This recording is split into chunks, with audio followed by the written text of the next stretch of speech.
activate the D&D button. Hello, and welcome back to another adventure in space with Comet Tales. I am your host, Oliver Oswald, joined by several amazing individuals who make telling this story possible. Let's start with Maris and Lily. Oh, am Maris, I you going go first. first? Yeah, All right. you're on Yeah. the left. I'll go first. I'll go first. Hello, everyone. I'm Maris.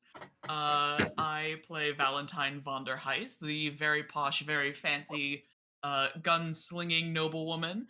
Um, or I'm on a bit of a streaming hiatus right now, although it's coming to a close. Knock on wood. Hopefully. I've been taking a break because your boy broke his leg, but we're starting physical therapy, and hopefully I can reach my streaming room on the third floor very soon. That being said, I've got a upcoming campaign of my own. So exciting. Again, assuming I can get to my streaming room. But we're penciling in December 18th for the start of Trial of the Hearts, my fantasy romance tabletop RPG campaign. So stay tuned for that. It's going to be a lot of fun. Can't wait to see. Very, very exciting. Lily, you're up next. Yeah. So hello, my name is Lily. I am a amateur artist slash D&D nerd on the internet. You know how it goes. I spend a lot of my time just kind of drawing either little comics about my own personal life or my D&D characters in different situations. Recently, I've been kind of sketching out, like, I guess you could call them like soft, like new versions of characters kind of thing in the future. So, Ooh. been kind of fun to be able to do that as an artist now. So very, very happy about that. But otherwise, very excited to be here to play Comet Tales with everyone here, and you all enjoy the little stream we got going on here. Yay. Up next, we have B. Hello, hello. My name is Beatrix Bunny.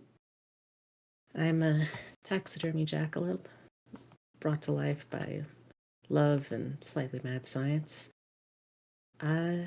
Usually I do variety streams with roguelites, RPGs, and digital artwork. Lately, I haven't really been able to do much for tabletops recently, but I'm hoping to get back to that pretty soon, knock on wood. And besides that, I've been drawing a lot of fake Pokemon lately, so if you want to help me make an entire fan region for that, you're welcome to join in. Other than that, well, most of what I've got right now is still in the works, so hope to keep people interested until I'm eventually able to announce any of it. Wonderful, wonderful. Always exciting. Azura. Hi, my my name is Azura the Azure Dragon. I'm a variety streamer and a VTuber. I cover a few genres of gameplay, such as RPGs, MMOs, and roguelites, and maybe shooters, and a few other things here in between. Maybe even like a occasional TCG card shop simulator. You know, that kind of stuff. Uh, Other than that, I am currently on a small little break for this December, for at least the first week of it. But afterwards, I should be coming back to it, uh, hopefully with a fixed sleep schedule. Oh Hopefully. no, I hope you're able to get some rest. You're not staying up like crazy hours to attend this, are you? No, not this time. No, Okay. Not this time. and not even other times either. Like, This is also slightly concerning, but no. Yes. So at this current time is currently like 9:16 for me, so it's still Very perfectly good. fine. It gets bad when I decide to stay up until 4 in the morning. So we're perfectly out of that red zone for now. Wonderful, wonderful. Yeah, we definitely wouldn't want to do that. I'd like to give out some special thank yous to Borrowbound for providing us the amazing soundtracks we use, Distant Echoes for some wonderful character themes, Professor Fortune for lore consulting, and also for providing us with several different character ideas to help improve our current characters.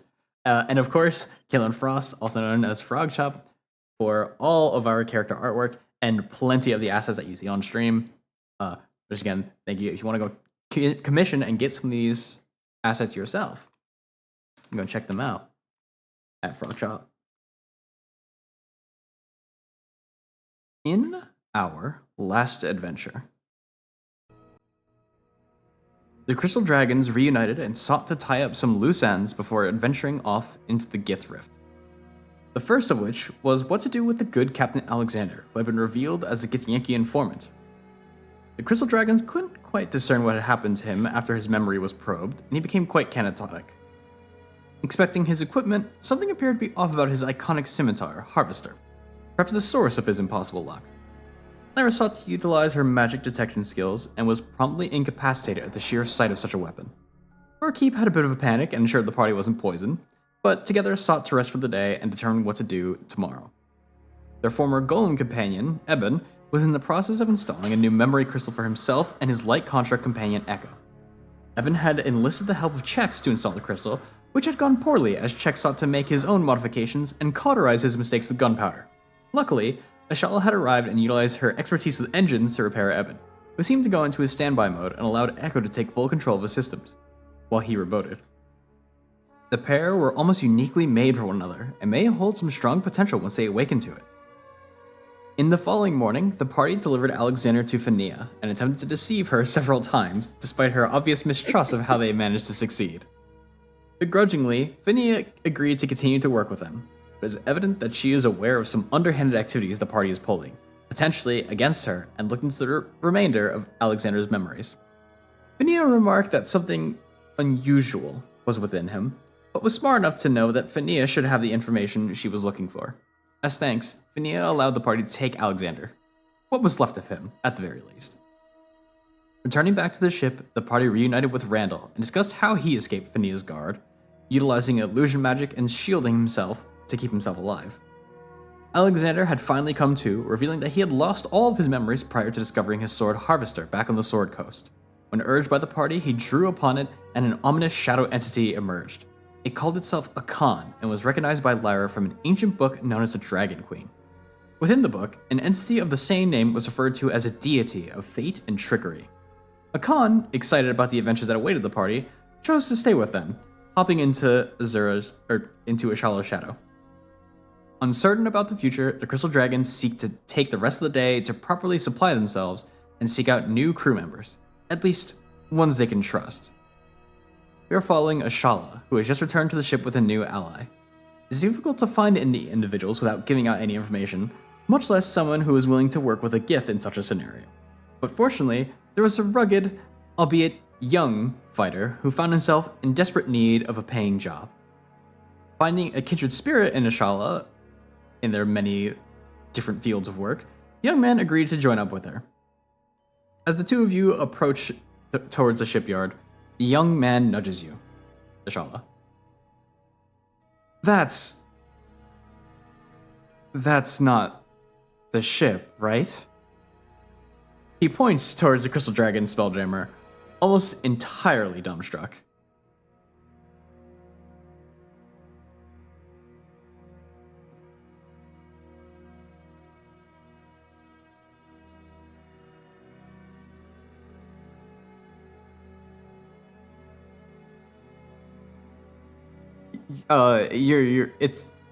That's the one, right? Like, not the Crystal Dragon one, right? We're going to the other one behind it. And he turns towards you, Ashala.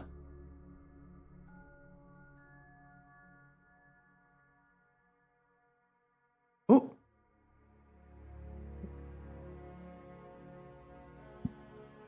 We're having some audio issues. Oh no.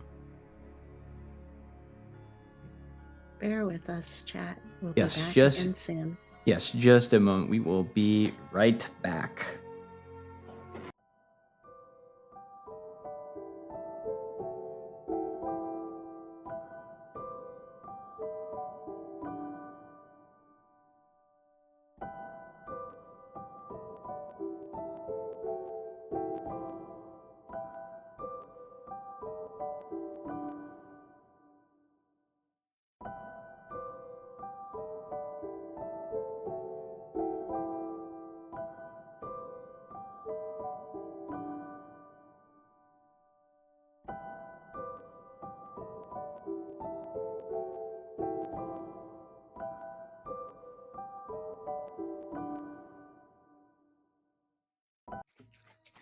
switching back over.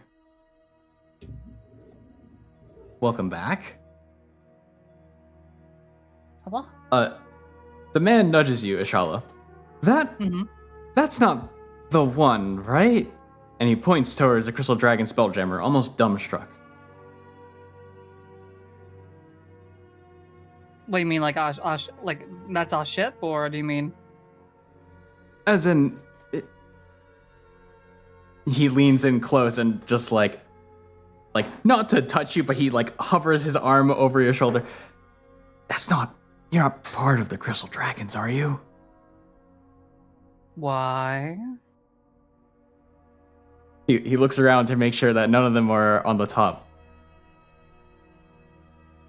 Those women are extremely bad luck. The last 3 jobs I've been on have been ruined because of them, actually. Oh, really? I mean, he sort of sinks back into his hands, and seems a bit stressed out and is pressing his hand to his forehead. And as he moves his hand off, you see that he's pressed it so hard that he's left a little mark on his own head.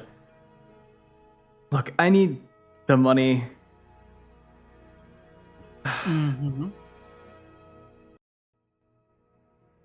I'm all for it, but if things get unlucky for a 4th time, you know, and 4 is a bad number. Like, we know that 4 is a bad number, but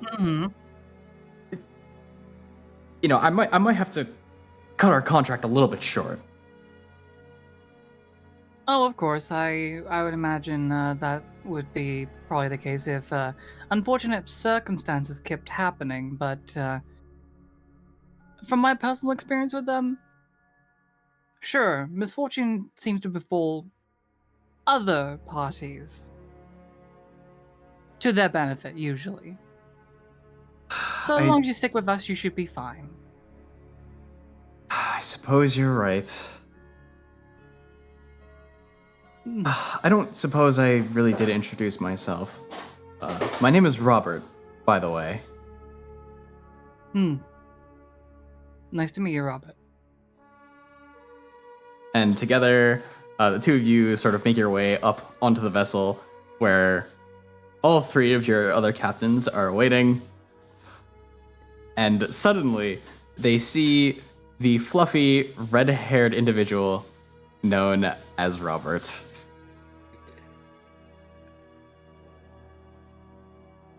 I have to ask, is this the man that I sweet talked into not immediately sounding the alarm? This is a man who worked in 2 guard positions, where the Crystal Dragons have invaded and made a mess of the place, and was applying for a 3rd job when all of a sudden they closed down the place of business where it was due to a mysterious incident. And as a result, lose your job to the adventuring party when you can just join the adventuring party and stay employed. I feel like recognizing Bob. Azura, not Azura, Zuza. Gosh, Zuza has to just sort of pipe up like, "Ooh, oh, it is so good to see you again. I was worried your previous employer had murdered you." well, if I don't make enough money in whatever odd jobs you might have me doing, I have 3 people who are currently trying to do that. So let's hope, hopefully, that something might go well. I'm sorry, do we know this man? Yes, this man was one of the guards at the auction. He's the one that I used my dread powers of primal suggestion to suggest perhaps not immediately turning us in. Actually, that was not the ones that Lyra snapped in half. no, that was Timothy and Clark, and Clark was the one that got completely destroyed. I was the one that turned away. Those are my friends, actually, but you know, I can do it. you're my boss now. You're my boss now. I'm not gonna ask any questions as long as I'm not on the squishing end, and the people that are trying to squish me are on your side of the squishing end. That's all I care about. Oh my god, I feel so bad for this man. I've reassured him that as long as he works in our favor, the unfortunate luck we seem to have on everyone else will not affect him. It's just good business, I suppose, to defend our friends. But now you're one of our friends. So we will protect you, I promise. Of course. Lyra trying to justify her atrocities. Honestly, it was quite remarkable that she was able to do that. She's never been quite the physical ruffian No. sort. Let's just I mean- move on. I'm going to go get a drink. I have a lot of things to think about. I was also around for General Hammond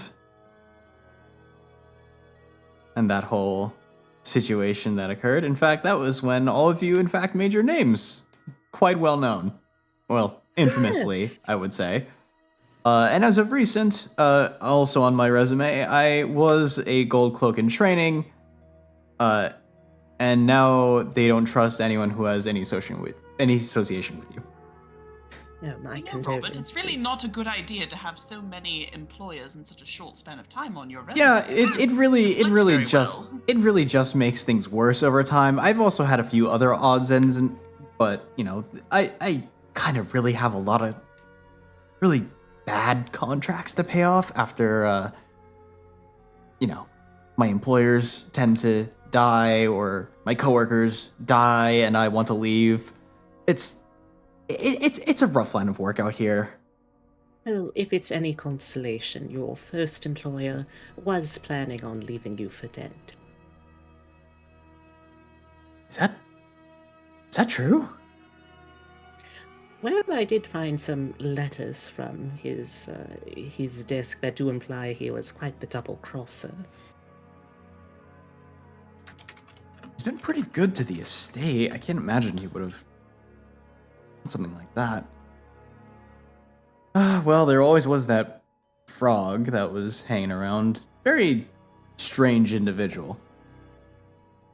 Almost Oh, two personalities to him. really? Yeah. He was a bit of a nice guy towards the rest of the staff.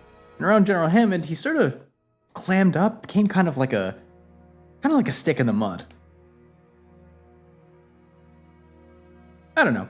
I haven't seen the guy since, and honestly, if I didn't see him, it would have been fine. And right as he says that, Groba climbs aboard. Our boy! Grug! I was not expecting to see you here. Oh, well, it's good to see you, Bobbert. I'm just Groba now. I don't have to pretend that I'm like somebody else.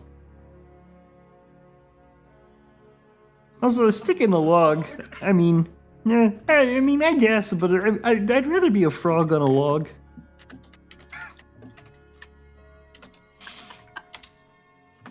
Well, I mean, I guess it's nice to have one of my former coworkers with me. That's at least gives me a little bit of hope here. Yeah, actually, I kind of need a job. After the casino thing, I kind of spent all my money, and I'm kind of in. I'm terribly sorry about that, Groba. Oh no, I mean, I wasn't really ever good at cards, so I tried my best. Darling I Grover, admire why your did optimism. you enter? Yeah, exactly. Why did you join, Groba? Someone told me I should join. Who told you? I don't remember honestly. kind of a tall blue person. Is that not nice to say? Calling someone blue? I mean, they were blue, but Oh, blue person. yeah, they offered me How many like. tall blue people? Do we? If you think back, Groba- all of you, in fact, know the Mercane quite well. Oh. A veritable race of merchants. Oh, that's right. That's the merchant we bought the thing for Eben for Yes. or from. Yes. Groba, if I can offer you one piece of advice, my friend, perhaps don't enter a high stakes competition on the whim of a stranger just because they encourage you to do so. Oh well, I mean, they paid me like 5,000 gold dragons, and then afterwards they said they were gonna, if I did okay, they were gonna pay me more. And now they're not really.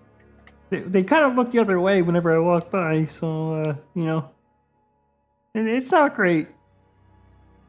But I see. I heard that you were looking for some crew members, and well, I'm kind of between jobs right now, so I mean, if you've got room, I've got two hands. Don't worry, Groba. We will patch up both yours and Mr. Roberts' resumes. Toot sweet. Oh, thank you. Does anyone happen to have any have a kitchen on the ship? Yes, we have a galley. Oh, I'm fiending for a burger right now, so I think I'll see you all. I'll see you all a little bit later, if you don't mind me kind of settling in. And as he walks past everyone, you see that he's got a little knapsack on a stick tied behind him as he's walking in. Oh, it's got a bindle stick.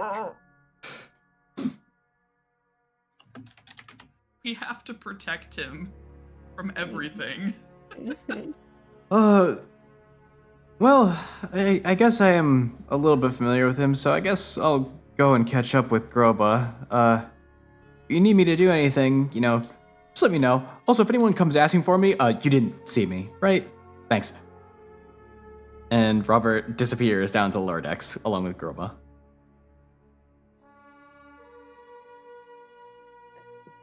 Lyra's going to walk back out from the door that she had left through just to pretend that she wasn't there. Well, that went okay. We sure have made a lot of enemies, haven't we? I suppose it's only natural in this line of work, although I am quite glad at the opportunity to right the wrongs in poor Robert's life. Yes, I needn't see why we can't indulge in a little noblesse oblige as well as fitting our positions. I mean, I literally dragged his friend into a black hole. Oh, it's nothing personal, Lyra. He wants in the nothing right personal, state of that's mind. awful. Well, yes, I mean, granted, it is truly terrible, but that wasn't the best way to start that sentence. I'm just glad I did not meet you under more unfortunate circumstances. I'm not like this, I promise. When people threaten my friends, I just get a little protective. You An know admirable this. quality. Oh, I know. Doesn't create a silly. black hole once in a while to protect their friends and family. I mean, honestly. Lyra looking over at Valentine like, please don't make it sound normal.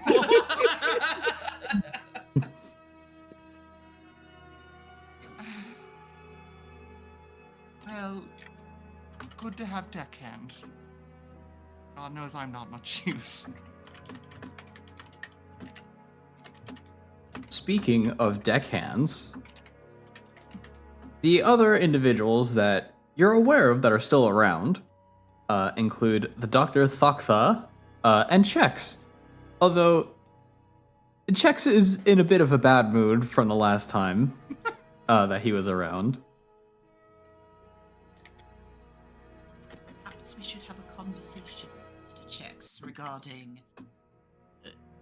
Eben's upkeep. Do you think checks might be a bit of an issue if we have to rendezvous with Mr. Valentine?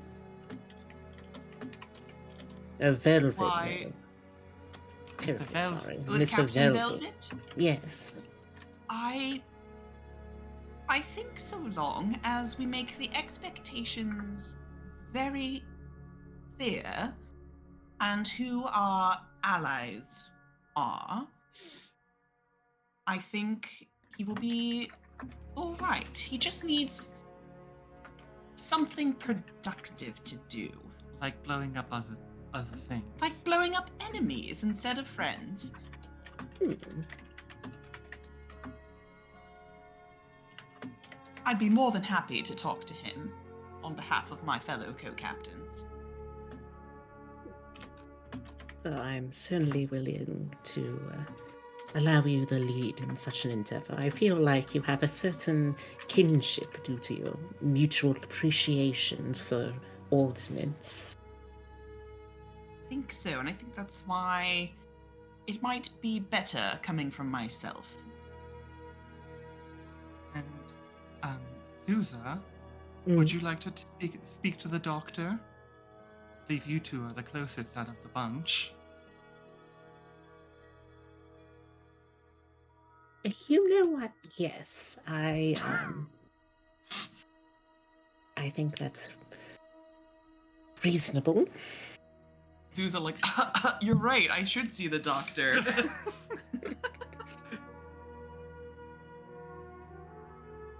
Look, she's feeling herself. She's in her hot trollop era. She's experimenting. Putting the feelers out there. Literally. I was about to say the doctor's feelers. Ooh. Don't worry about it.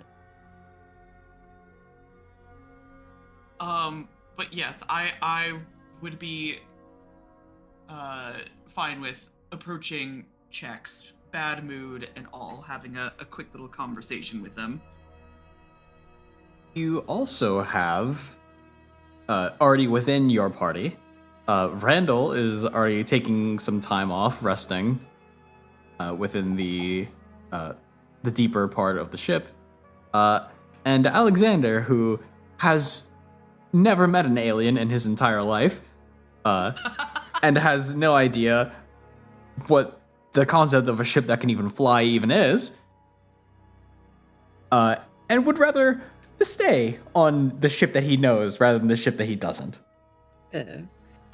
Are we aware of just how much Alexander's reputation and very distinctive appearance precedes him?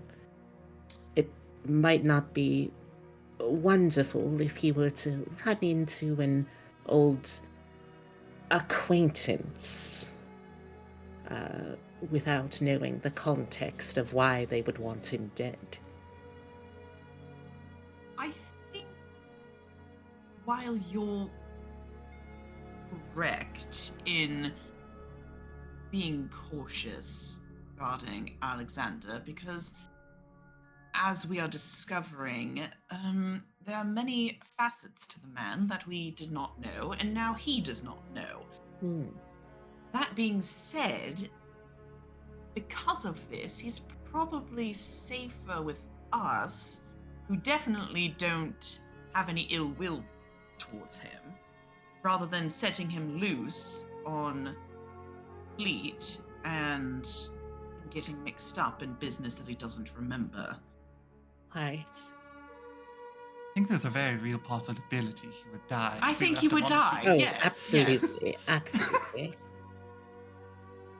I do feel slightly responsible, even though we are, in fact, not responsible in any way, shape, or form for its current state. Honestly, No, very but- refreshing not to be. While we didn't cause his many problems, we sort of were, well, I say we, mostly myself, was directly involved with his being lobotomized. So I do feel partially responsible for that. Fair enough. So I think, at least for the time being, until he sorts himself out and see what he potentially remembers, if he remembers at all, it's probably best for him to remain aboard with us, and I'm sure he can find himself useful. After all, according to him, he's still some sort of sailing adventurer type. Looking back to Who him, knows? he's Maybe- actually. Go ahead. No, you say your thing. As you're actually discussing him, he's up on the top of the ship, actually working on fixing up the crow's nest, because it kind of was in a bit of a disarray. No one really ever went up there. Not that there's really ever any reason to go up there on a spelljammer, but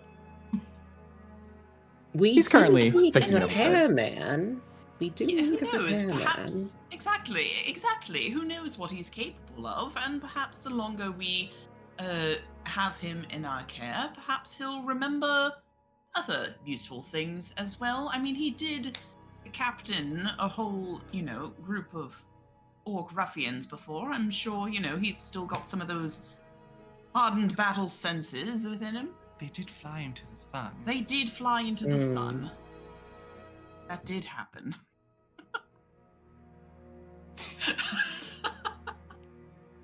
I suddenly feel a bit less safe with him, but Well, we won't let him navigate.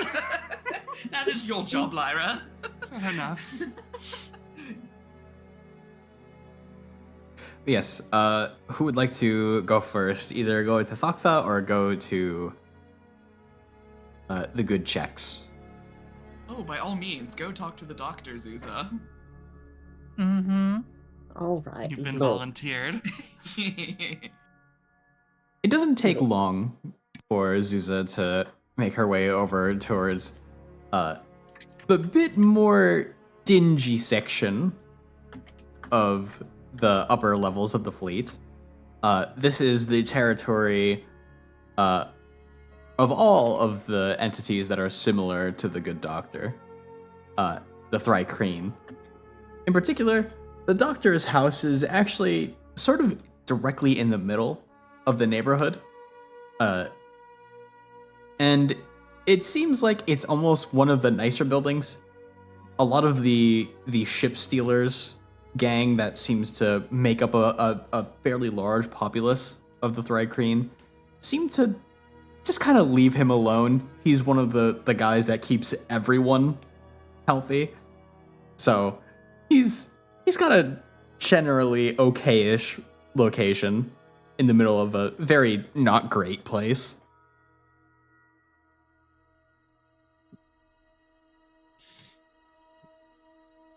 And heading on inside, you see that there's actually a few other Thrycreen that are kind of just waiting there.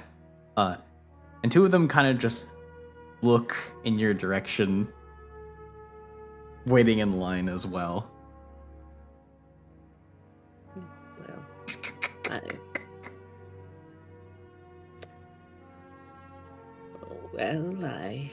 I can't really speak the non-telepathic Thrycreen, so I just give a slight bow and curtsy, and I don't want to be improper, so I take my place in the queue.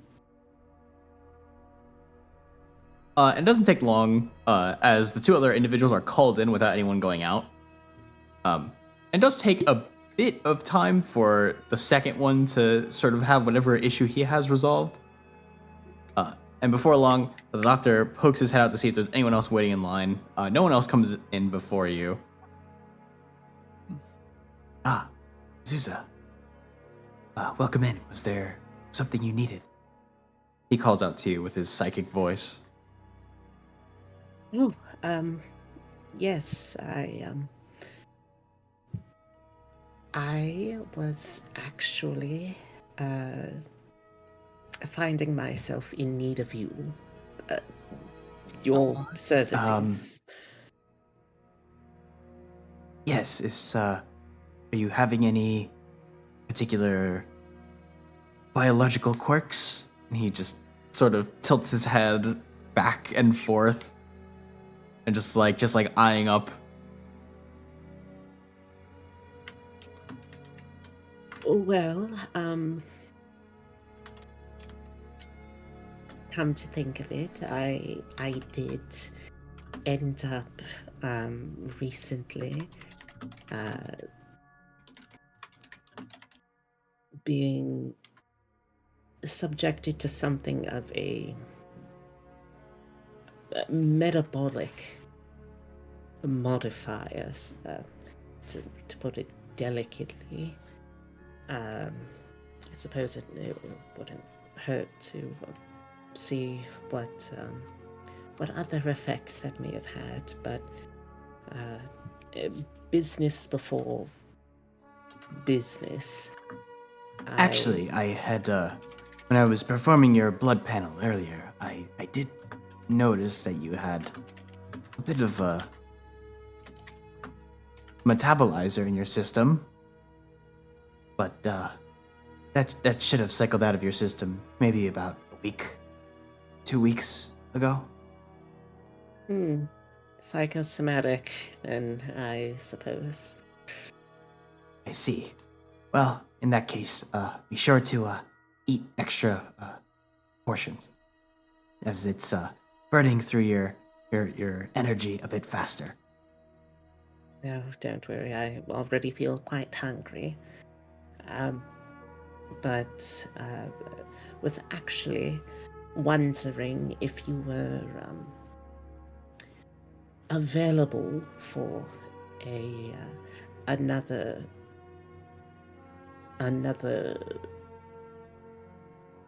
Expedition. yes, another tenured expedition. I see. Well, it is a bit of a busy time here on the fleet, but I should be able to have someone take my place in due time. How long do you anticipate this expedition would take? Oh, goodness. Out of character, would I have an idea? You know that based on your discussions with Randall that approximately every location that you'll travel to travel through a solar system will take about a week going forward. If you were to optimize travel as best as possible, it'd probably be about possibly about 10 weeks.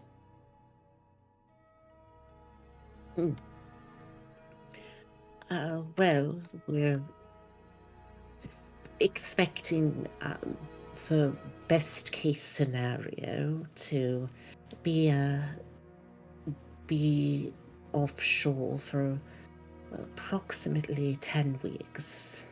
10 weeks. I realize it's something of an ask since you have a rather well established practice here. I suppose I could be persuaded to make an exception.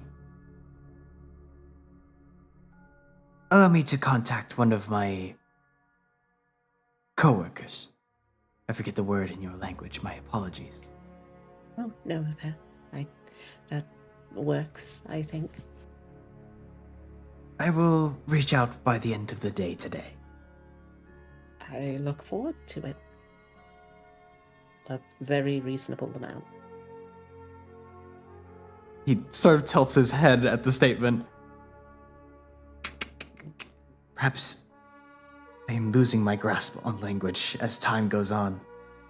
And he reaches two of his forearms up and he scratches the top of his head. In any case, I have some labs to run. I will see you soonish, Lady Zuza. And he gives a sort of nod and then walks away.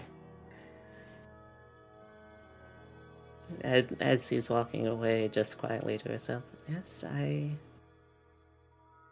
pleasure is mutual. And I think she just kind of tries to turn and just, okay, you basically got through without embarrassing yourself too much.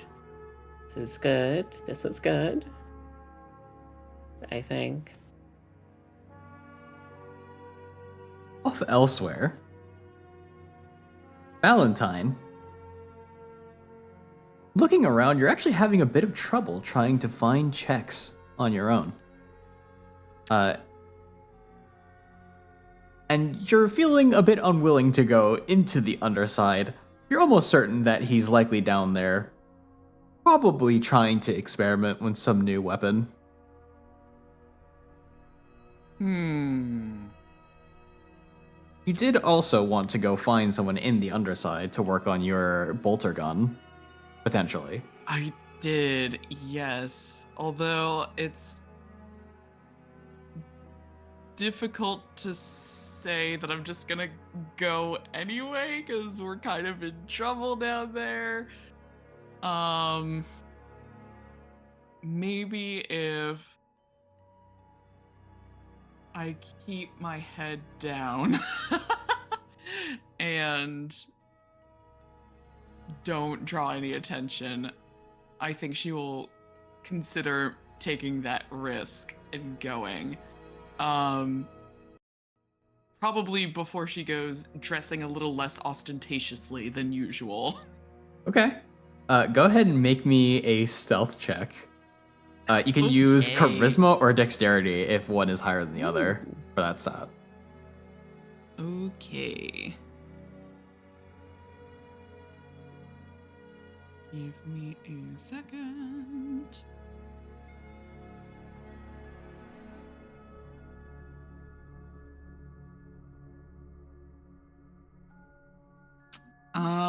They're both equal, so I'm just gonna make my stealth check. Okay. Boop. 19. It's a 19. You have relatively no issue kind of just blending in. You actually see a fairly sizable crowd of people that are getting ready to head their way down. And before long, you kind of walk along them Assassin's Creed style, and you kind of just blend in with the rest of the crowd. Nice, And nice. walk Follow your mission. way all the way down to the underside. Surprisingly, didn't see checks amidst any of the wildlife.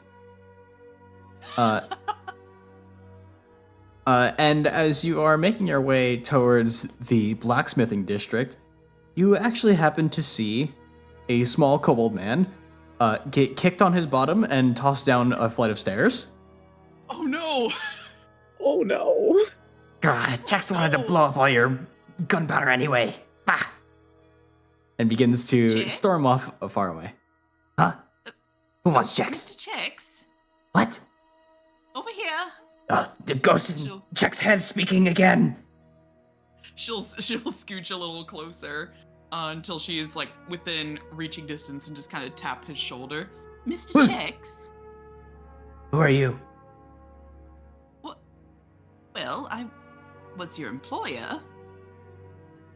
Aboard the Crystal Dragons? His eyes dart up and down, looking you over really quickly. You're not Crystal Dragon Lady. I most assure you I am. I understand I look a little different. I've dressed down to match with the common folk. Why would you do that? To blend in, my good man. But Chex has one pair of clothing. Chex doesn't change clothes. That'd be weird. Do you wash them? Well, I mean, Chex takes shower with clothes. Just remembering that Vine. I'm washing me and my clothes.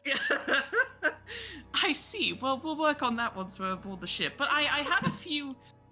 I wanted to. Chex is not gross. Chex does not sweat. Do kobolds not? Pardon me if this is an impertinent question. Do kobolds not sweat?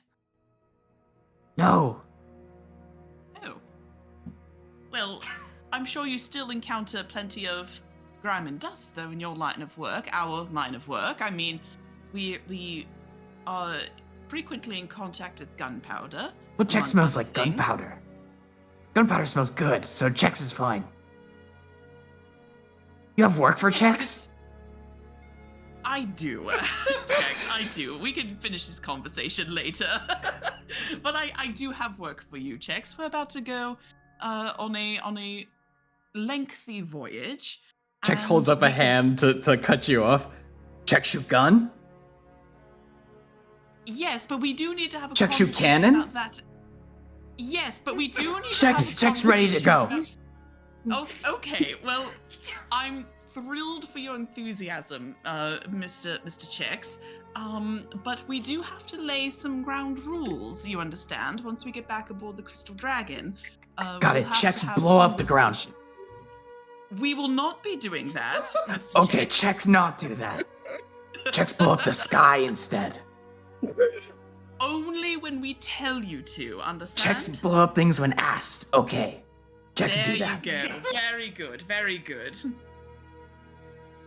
We'll be departing in the near future, so I suggest that you finish up whatever business you have here on the fleet and make your way back to the ship. Do you have extra gunpowder for Chex? We do have gunpowder. Yes. Chex go now. Okay. Well, And Let he the other- begins to you- storm off. let the others know when you arrive.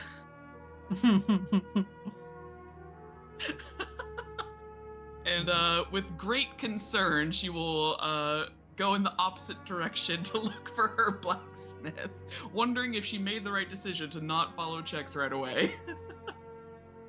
As you look around the blacksmithing district, you happen to see just a lot more dwarves, a lot of miners that are just sort of walking around. Most of them are starting to head on home. It's getting a bit late. You imagine the crowd that you were walking with were people that were just a bit more rich individuals who are able to actually spend some time on the surface where it's generally nicer. But looking around for the actual blacksmithing place, you're having a bit of trouble finding it until you turn around and notice the absolutely massive smithery that's shaped like a volcano. It almost didn't click that it was a smithery. And as you head on in, it's something of a large yard that's just filled with molten metals, all sorts of hammering and clanking and banging sounds. And you see that at the very end there is a very large building. It's almost like a temple, if you had to describe it.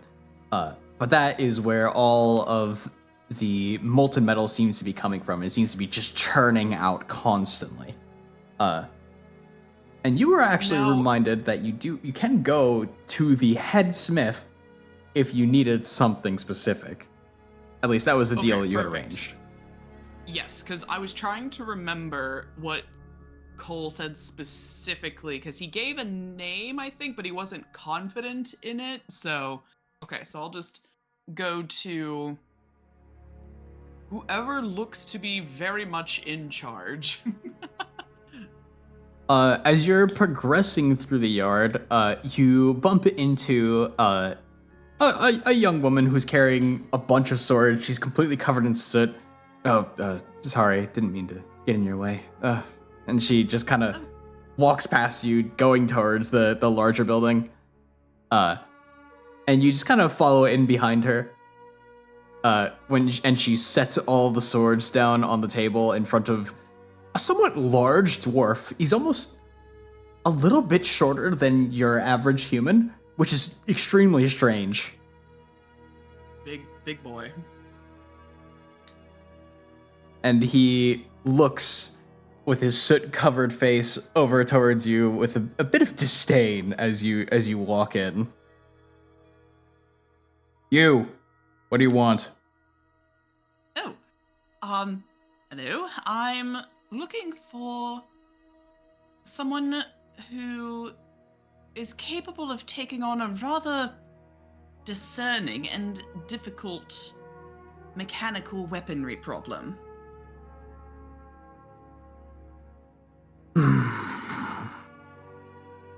He kind of sits there for a moment and just kind of watches as you walk up to him. No. And I can assure you... No? No. I can assure you, if money is an issue, I can pay you very well for your time and your skill. Pull out that one that you have.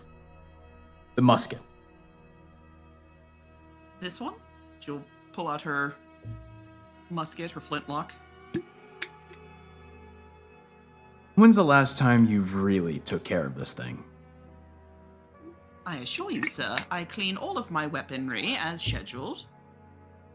Mm-hmm. And then he kind of reaches for it, like as if to like give it to me, show it here.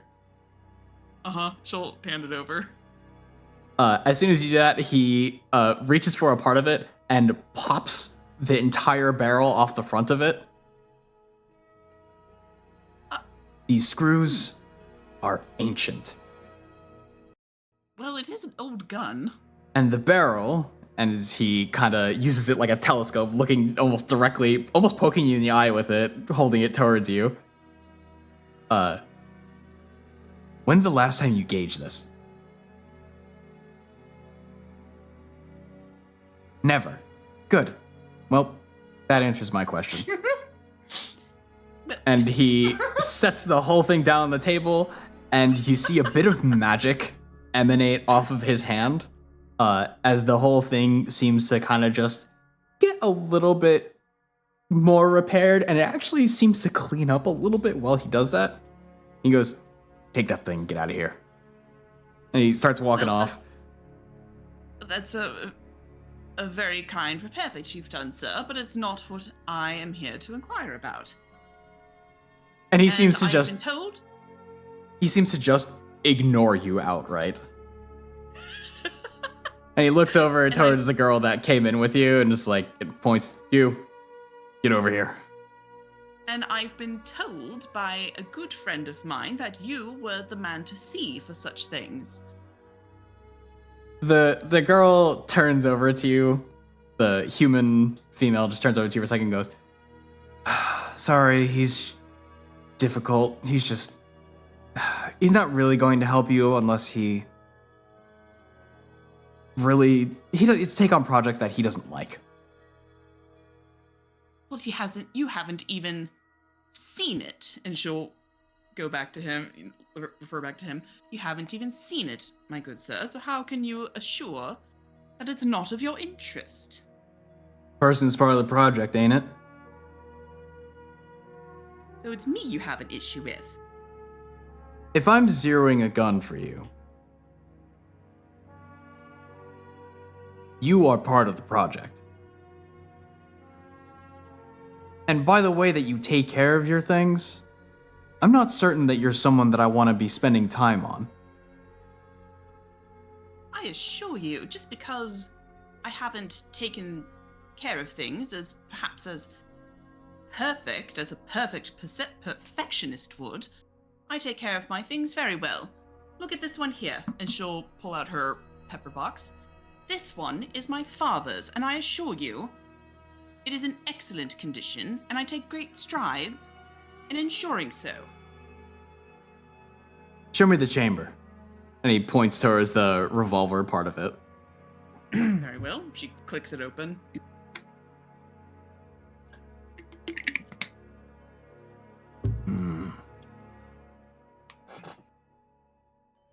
He kind of just reaches a hand over, just a single large hand, waiting for you to set it in.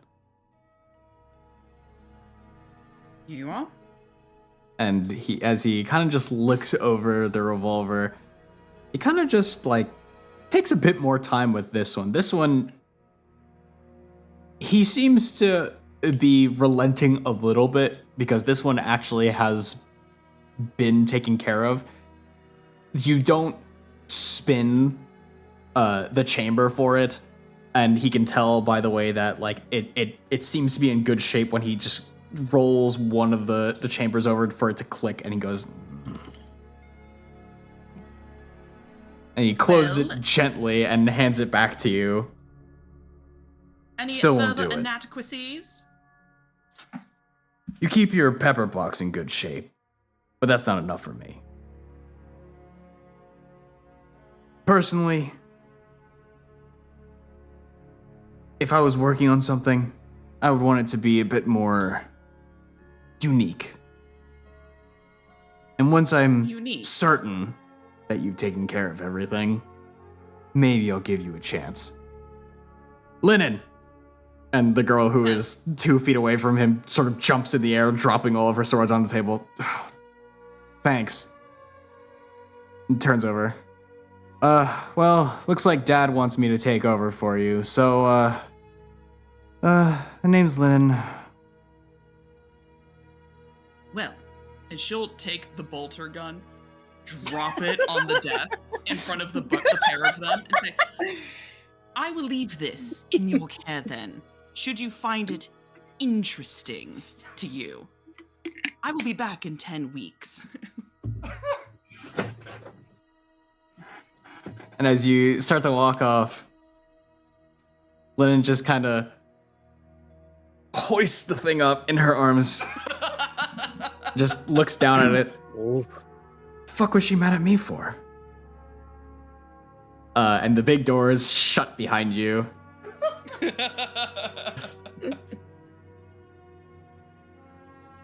problem now. Yep.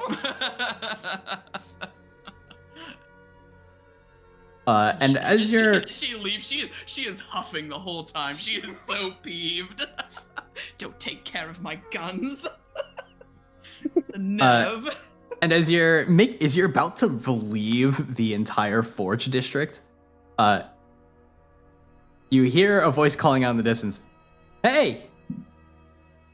And you turn around and see that the blue silk cover on her hat, Linen, is running towards you. Hey, you never really gave us a name. Captain Vonderheist, dear. Vonderheist. Alright. Well, I'll have it, fixed up. I don't really know why you'd want to use such a clunky thing. I thought your musket was kind of cool. And she kind of just, like, looks to the ground and kind of just, like, kicks a rock a little bit. Oh, bless her heart. Well. Anyway, I Dad's kind of an ass. Sorry. Yes, he is, dear. But I often find with the creatives that their moods are entirely dependent on the whims of their genius. So I understand, but I'm not pleased in the manner I was treated. But I understand that's not your fault, dear. Yeah, I mean, I'm surprised they really kind of let you in. Not a lot of people really kind of just walk right into the back and talk to Dad, so, you know, it's a bit of a weird thing with him. Well, Have anything else you want I me to like look to at? well, I was looking for, as you said, it's a bit of a clunky piece of machinery. I was looking to have it lightened in a way, make it a bit more snappy. So you're talking like a hand cannon or Just so. well, a hand cannon might be a lot of resmithing, but I guess it can be done. I mean, I'm not too much of a machinist, so it's not really my specialty. But I guess it's kind of I a test for understand. both of us. I understand it's a difficult project. My usual man, Cole, referred me to your father. Oh, Uncle Cole. Yeah, he's pretty cool, I guess. Well, all right. I guess I'll see you around, Captain Vonderheist. Thank And you, she dear. kind of waves you off and then starts heading back. A bit slowly, you notice, tracking her feet.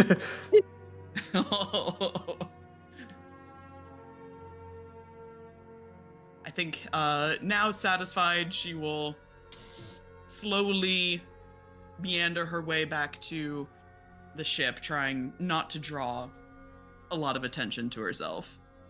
Make another stealth check. Yes, sir.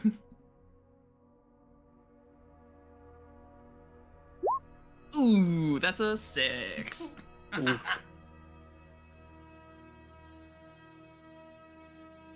As you are making your way back, I did give out my name in public, didn't you I? did give out your name in public.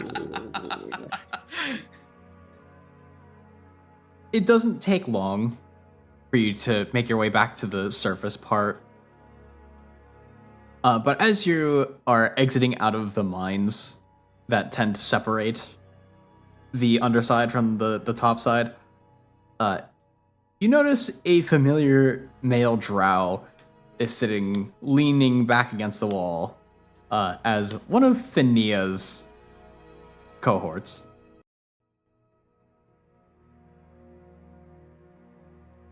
I will not acknowledge and just keep I do going. not see. He just kind of watches, doesn't say anything to you, kind of watches as you go by.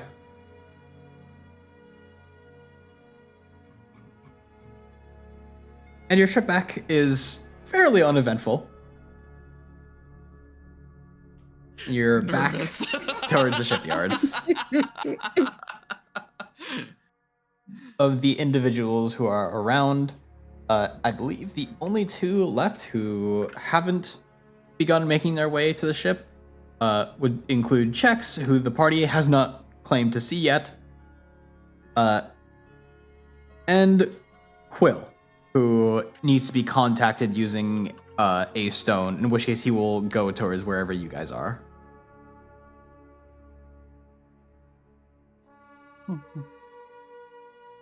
Is Chex there by the time I get back? Chex is not there by the time you get back. Okay, I will warn the party, my co-captains, that Chex is coming, and he's very excited, but I told him that he's not permitted to fire, shoot, or blow up anything without explicit orders to do so. Seems reasonable. He agreed to that? He did. Good news. Was there Now we anything just have to else promise to promised? give him something to blow up. Ah, Well, I'm sure that even if there's not necessarily enemies, we could spare to let him fire on a few asteroids, Blow off some steam. blow off some steam. of course, of course. After all, who will miss one rogue asteroid? Flashbacks to the first session of this campaign. Lyra and the no good, very bad, terrible, horrible couple of days.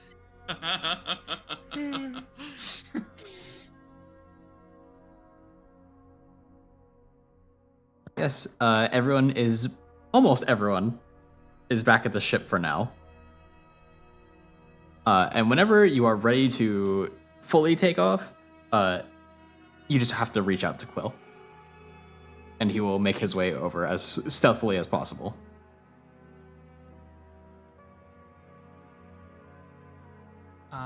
I think, just as a small thing, this doesn't have to happen in full right now, but I think Lyra would probably want to talk to Ashala very briefly. Yes, you have all the time. Go ahead. Sure. I think just as like things are sort of like calming down a bit, she knows that Ashala has those lovely meditation sessions, and so she'll just kind of find wherever Ashala is, and is kind of gonna would just simply walk up and be like, do you have a moment, Ashala? She'll lift her head from because she would be meditating. Not so much to go into like a deep dive like she would usually, but rather this time it's more for self-centering. She would raise her head to Lyra and give us like a very light smile. Oh, Of did course. I interrupt your meditation? No. It was very light. I just found myself idle, so just needed some time to gather my thoughts. I wanted to ask you about something. Quite simple, really, but I've, in my experience, have learned a lot about different cultures from more so a literary perspective, but not so much in person. Hmm. Your meditation seems to be, well, very helpful for you, and it's something that I've heard of but never experienced myself. So, considering we are about to leave on some wild 10-week expedition, at some point I was hoping you could, well, teach me how. Simply. I see. Well, keeping in mind, meditation means very different things for many people. For the drow, it's how they recuperate themselves. For us, it's how we uh, delve deeper and look into ourselves and organize our thoughts. For you, I don't know. Like, it could benefit you. What would you Well, want to accomplish with it? oh, to make it quite simple, exactly what you said, for how you gift to it. Hmm. Well, There's no, there's no something harm. there's something going on with, well, she just kind of waves her hands with these, and I have no idea anything about it, but sometimes when I look into my arms, I feel like I can see the universe, or at least the astral sea. And then other times I feel like I see minor constellations in the way that, well, when you just look outside, it's those. Whether they be a cat, a spider, or a snake, as simple as that is. And Mm. I just, well, never had the time to really sit down and think about it from a introspective way. It's always just been a part of me that I haven't looked into. I see. We could definitely give it a try. I think there could be certainly a possibility you would benefit from it. No guarantees, but some people say it's simply just also something to do that's therapeutic. So, who knows? Maybe this just might help you relax either way. Either way, relaxing or soul diving, Hmm. either would be a good experience. And, well, I just think that it would be nice to learn a bit more about your culture. Hmm. In that case, I'd be more than happy to help. Do you want to do that now, or did you have a preferred time you wanted to do this? It doesn't. Um, if you're busy with your own, then I should let you get back to that. But really, whenever you're available, if that's now, then I suppose I would be glad to spend this time with you. Sure. Like I said, I was just idling, mulling um, over some things I've felt recently. Anything that I can help with? um, the more recent stuff is more of a self-discovery kind of thing. That's more my journey, I'm afraid. But if anything does come up, I'll be more than happy to discuss that with you. Of course. But I would say if you want to give it a try, feel free to come on in. I'll move off the bed.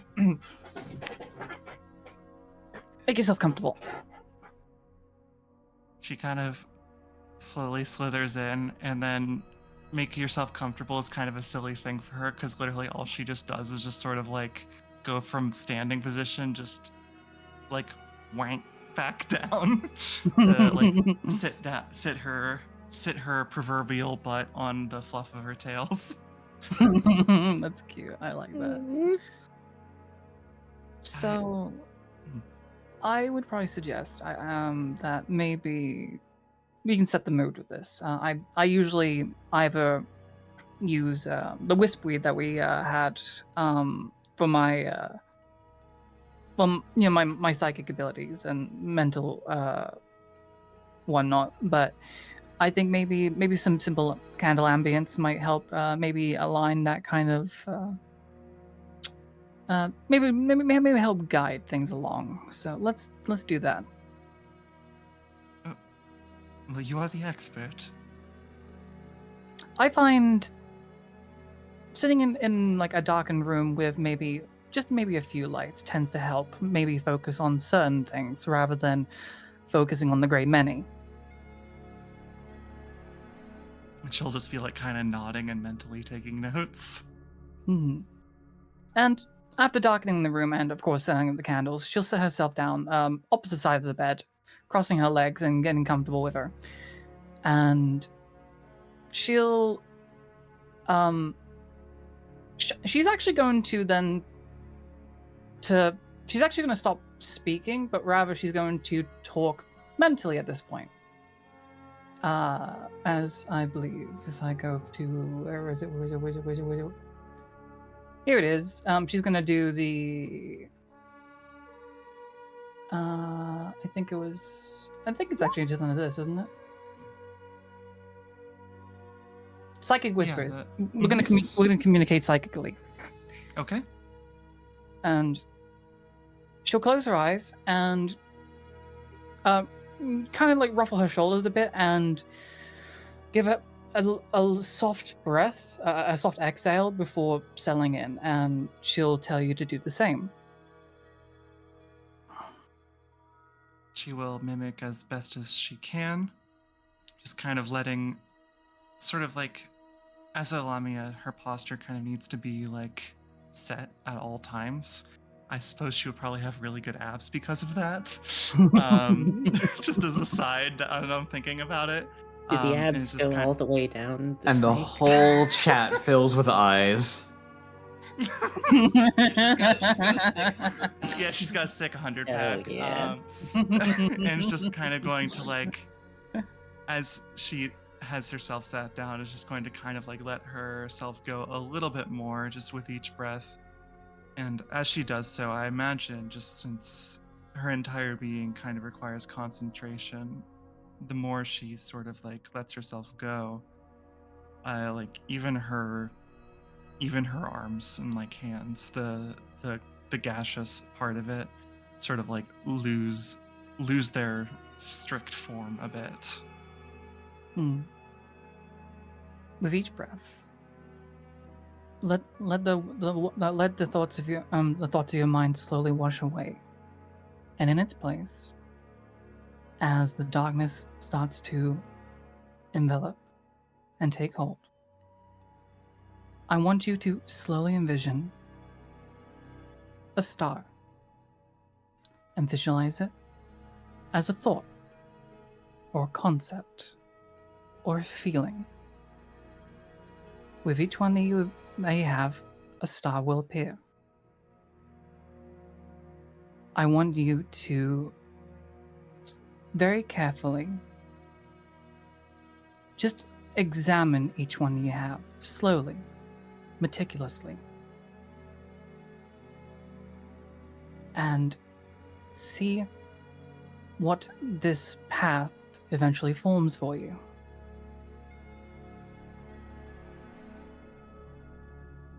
I imagine she would just sort of like, in this sort of space of nothingness, but nothing but stars, she like mentally would just sort of like reach out and feel different, like the warmth of a star, something that she's probably never felt like so close, really. But just each one of them, sort of like as she reaches out and grabs them and like mentally like analyzes the warmth, is going to kind of like cast it out And as she does,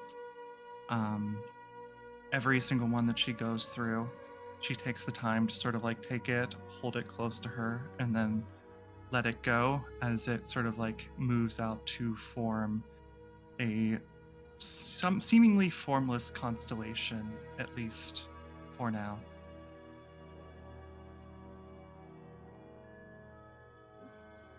Shala, as you are sort of guiding through Lyra through this meditation process, you begin to notice that Lyra and the room itself are starting to take up a bit of a brighter glow. You can actually start to see lines start to appear upon Lyra, as if actual constellations are being formed. I'm going to stealth, as I don't want to disturb her, but I want to like examine this closer. Oh fuck! I'm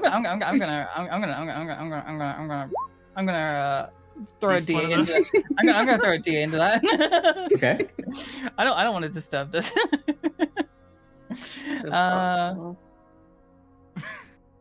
If we are thinking of this mechanically, I have a There we 13 go. passive perception, so as long as you are more than that, you should be fine, which you Yeah, are. we're definitely fine. The 19. We're good. But yeah, I would like to get like a closer look as like again like still like in our thoughts like just kind of carefully guiding her. You know, not trying to like basically keeping like communication to a minimum, but letting her feel out what she's seeing and just like kind of observing what actually forms on her arms. As you're sort of watching right now, you see three of the things that Lyra had mentioned earlier. You see the shape almost like a spider. You see a shape almost like a cat of some kind. And it's a bit more of like a zigzag, but you can kind of see how that would be a snake.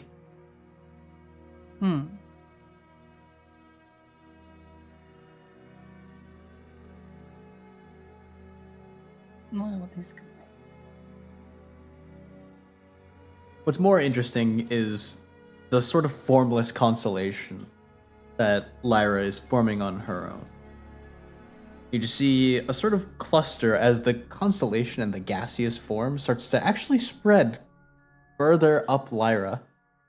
And it's a bit like, not as if you can see straight through her, but almost as if it's forming another layer on top. And you see just sort of all of the constellations are sort of trying to draw a line closer towards Lyra's heart. I'm gonna remain silent, but observe the entire time, and again, more to like let Lyra feel these things out. At this point, I think now Charlotte's kind of given her the notion of what she needs to focus on. She'd rather now focus on where this leads in particular.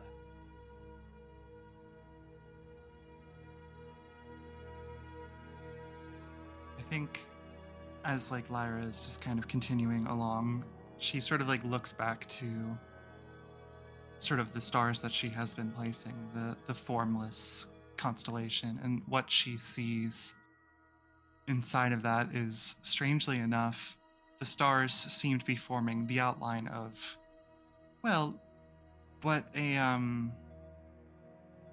child would think of as a star. So with the 5 points, each kind of in that sort of way that she sort of just unconsciously created. But as she sees that form, she kind of like softly smiles to herself as the form also switches like around to a bunch of different ones, such as like a staff or a cup, a bow and arrow, or any sort of other things. Seeing it just kind of continuously move as she waves her arm, the constellation that she has built shifts and changes.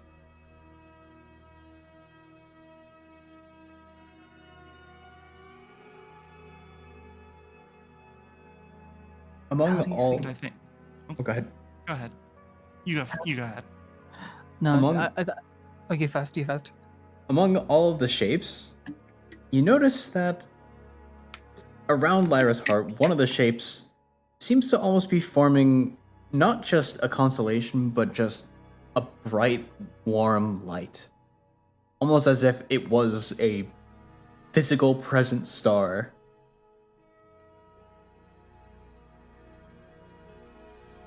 Yet still more and more constellations sort of start to take shape all over Lyra.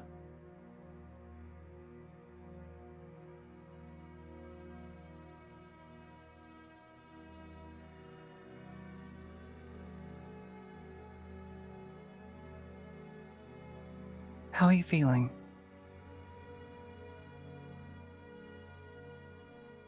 Peace, I suppose, would be the best way to put it. Do you feel like this helps organize your thoughts and feelings this way, seeing them like this? I think so. It just feels a bit more. Well, it just feels natural to be manipulating these. Sometimes you can see and feel things differently from a different perspective when you see it as a third person viewer at times, looking at thoughts and feelings of the past and the present, and eventually drawing lines that can help you see what the future is to bring. I think that's what I feel people who watch the stars and what the stars tell. I feel like that's how they feel about these kind of things when they look at the stars and what they tell. I feel like it's a very similar medium. It's a very pretty phenomenon. It is. Even just from our hometown, looking out and seeing all of the different stars of the galaxy is always one of my favorite things to do from our little garden. Me and Valentine would sometimes just, well, spend hours on end just staring up into the sky and talking about where we would go if we could. And the places that we could see, the adventures that we could go on if we could. Well, if we would. It's not that we weren't allowed. If we would leave our home. And, well, I mean, I guess that's what we're doing now, isn't it? It does seem meant to be indeed what you're doing right now, is it not? It is. I think I've been really scared of who I am, who I could be. But in this moment, I don't really feel that.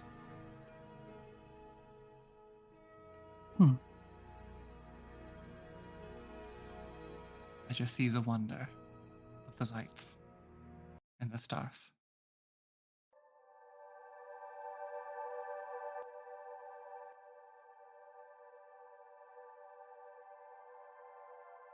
As you She'll continue kind to of like. concentrate, Oh, go ahead. you feel a change within you. You feel like almost as if you weren't necessarily really committing to yourself, and you feel something more, you feel natural in the presence of Ashala. And you start to wonder, what else have you been sort of keeping from yourself and acting unnaturally in?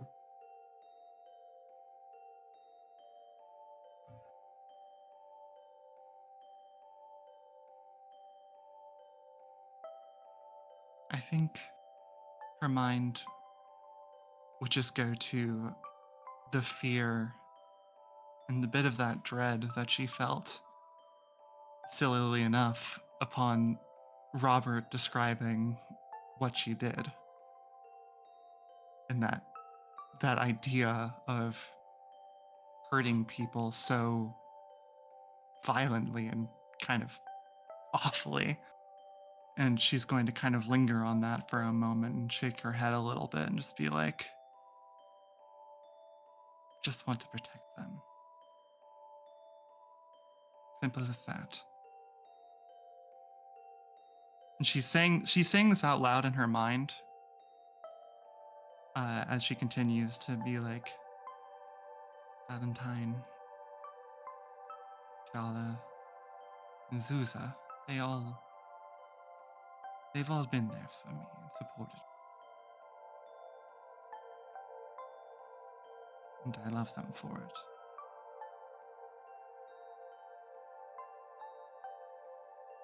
And I don't want to see them go away.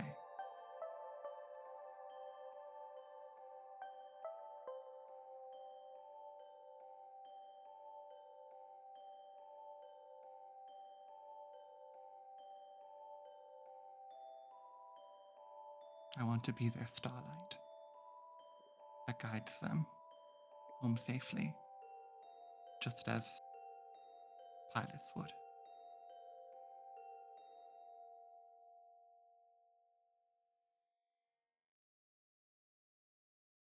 And at every moment you feel that warmth within your chest growing stronger and stronger.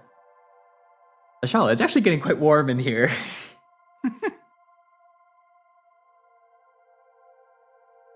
Mm. Especially after hearing, oh, she loves Ashala. Oh, that's great. Yeah, that's great. Thank you. Because she's It's still very mentally warm in linked with here. her.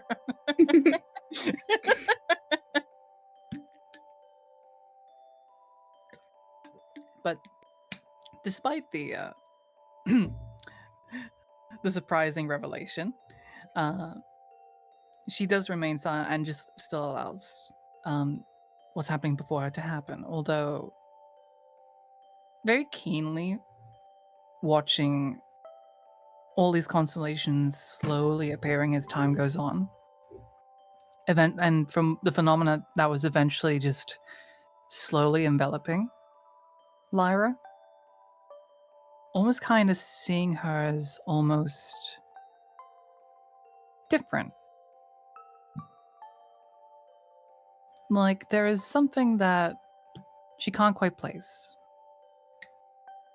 Something she has not yet been shown about Lyra yet. Another side of her that I think she is curious to see.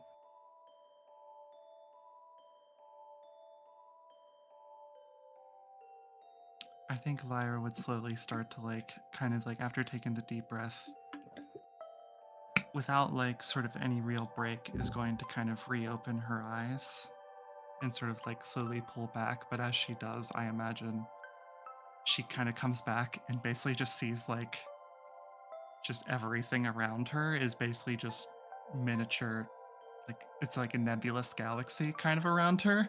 Like her arms are no longer in form and they're just everything. And just kind of will very quickly from that relaxed state just kind of pull herself back into it and just be like,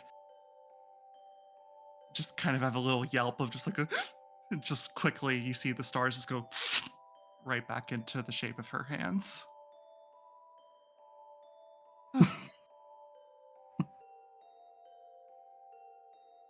That was very strange. It was, wasn't it? Good though, I think. It's funny what happens when you're not relying on your eyes. I mean, yes, I was everywhere, but it just felt calm, and that was very nice. Thank you. It was suddenly very unexpected, but a surprise nonetheless, and a pleasant one. It was nice being surrounded by the stars again, not just like we are out in the astral sea, but just seeing them from a different point of view.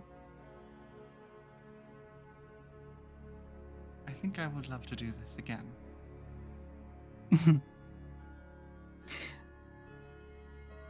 Well, you could certainly do that whenever you like, but if you do need somebody to do this again, you can certainly rely on me to help you guide if and when you should need it.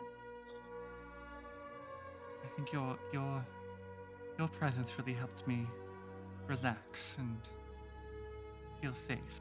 So I would love to do that. She lightly smiles as she then shuffles a little bit closer and proceeds to reach out for Lyra's hand. It's And it's rather stable right now. Like you could grab it and it would move around. She'd gently take a hold of it and like look up at her. So I'm curious. I know that these are like a manifestation of sorts, but do you feel anything from these? Yes. I do feel from them. It's just a bit soft in a way. Whereas if you were to grab my shoulder, it would feel more firm. Just a soft feeling. She'd nod as she idly casts a thumb over what she sees as a constellation. Just like very gently, like running her finger from dot to dot. Just kind of curiously, but also almost a little bit bewildered from the display from before, as well as just now that everything's starting to simmer. I think this is a very new experience for her. Because, like, even Valentine probably doesn't try and grab her by the hands very much, considering what they are. And so just kind of like letting herself feel this, she's probably going to like pink up a bit and just be like, Hmm? do you see something that you like in there?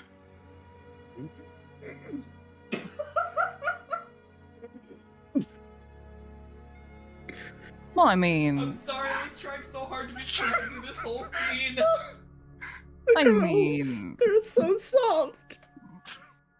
she'd kind of flush a little bit. Look, I mean, I meant what I said before. About you and how beautiful you are to look at. In many ways, not just in the curiosity kind of way, but I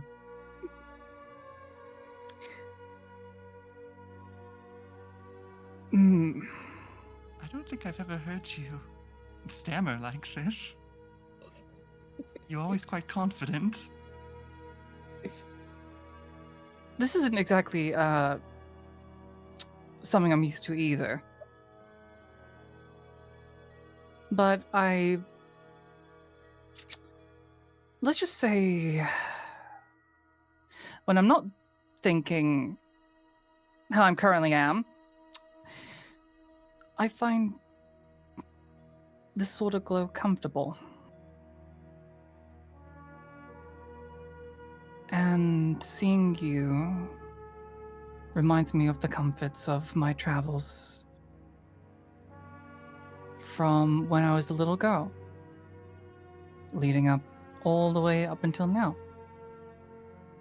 The stars were a guide for me and my family, or the one that raised me. So, it's euphoric to feel like I could reach out to them this way, you know? I'd be happy to guide you. She'll As- kind of attempt to just. She's, you know, she's read a bunch of books, but is just going to kind of do her best to like give the hand a little squeeze, just sort of like as like a sign of like I got you kind of thing. And it's just like a soft like for you, it's probably one of the lightest squeezes you've ever felt, but she is trying so Aw. damn hard.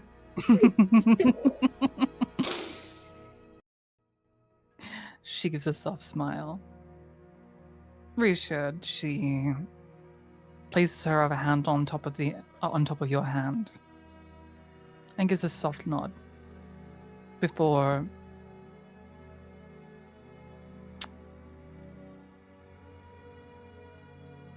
eventually, after a slightly tighter squeeze of the hand, gently coils back and relaxes, sitting herself back on basically on her lower legs, like basically sitting in a kneeling position, as she trying to take a moment to recenter again before. This was nice. It was. It was very nice. I feel warm. I don't know. I think I could use some fresh air. So I'm going to go to the deck. So, but I would be happy to try this again anytime. Thank you. Thank you. She'll just kind of reach her tail up to grab the doorknob, open it, and just kind of walk on through, but very much take her time closing the door as her heart kind of like starts to feel very like, or her stomach starts to feel like a little bit like with butterflies, and it's just gonna be like, take it, and you can probably hear her from outside just go like, and she'll just like slither away. At this point, Ashala will sever the mental link and will proceed to start mentally screaming.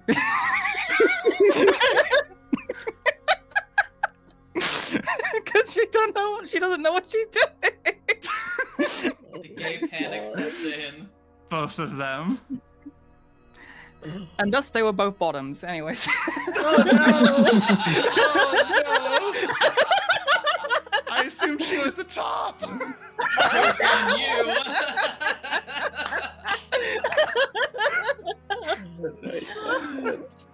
My God. It's So so then- weird playing. It's so weird playing a bottom character. What the fuck? I just like to imagine that Lyra comes back up to the top of the ship where Valentine is just doing, actual work. And just like. Meanwhile, Valentine and Chex are arguing. Like... Yeah. Lyra's just like beat fucking red, and you can see like literally like a white light exposed from her heart just showing. It's really warm in there, isn't it? Is it? I suppose we could have Eben adjust the temperature. Are you all right? Oh, I'm doing quite all right. You're literally glowing. Well, I just had a lovely meditation session with Sala. Did you now? Yes, And did you accomplish a lot in your meditations? we did, I would say so. I'm very happy for you, dear.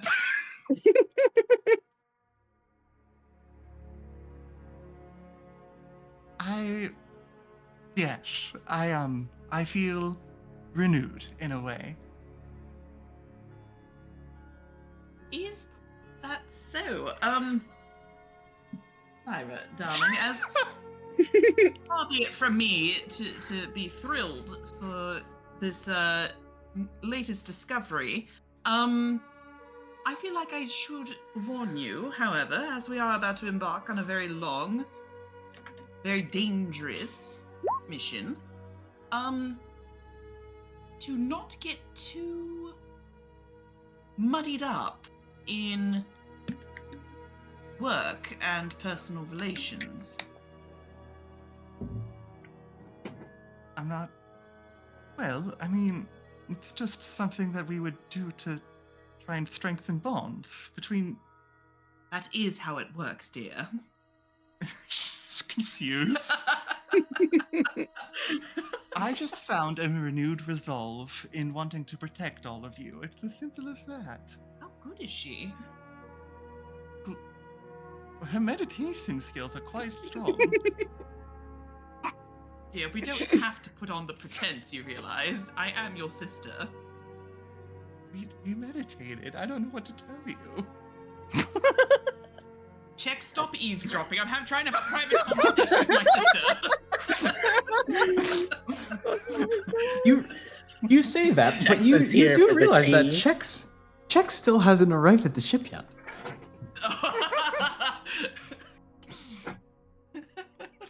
What if it's not Chex? Who is it? It's not that. Listen, I know Ruba. meditation has helped her, and so I merely just went to request to see if I could learn the thing. And so I sat down in her room and simply just let myself go and explored my mind and tried to find comfort and safety in, I guess, who I am. You mean to say you were actually meditating? What Pressing else would it X. be? A pair of you were alone in her room for, Check's watch, an hour, Chex watch. and you were... Oh no. He showed up. Oh God, checks. You witnessed this, Chex, did you? Chex is not here. Are you okay? That guy's going insane, apparently. Got a fucking internal. So you, for the duration of that entire time, you actually were just meditating. Yes. Here, I can show you. And she'll just kind of let her arms go, and you can see like just sort of like they all come to circle around her, and that's sort of like nebulous constellation with like you can point out like several different things. I definitely wasn't able to do that before. No, but that's quite remarkable, Ira. She'll just them back in. I don't really know what it means, but if it has any sort of, well, assistance in learning more about myself. You realize you didn't always had arms, dear. That was something that you crafted. And I rather suspected it was an attempt to fit in. Well, in a way, it was. I mean, when you hatched, you didn't have appendages at all. I was quite afraid you emerged from the egg misshapen. It was a very frightening experience. So you crafted them yourself, and well, all this to say is I'm glad to see that you are expanding your horizons, dear. I'd like to think so. And the next time you're invited to a meditation session, understand that it might not be for meditating. Did she light candles? Mm-hmm. Dear. Calling up my girlfriend to meditate and chill.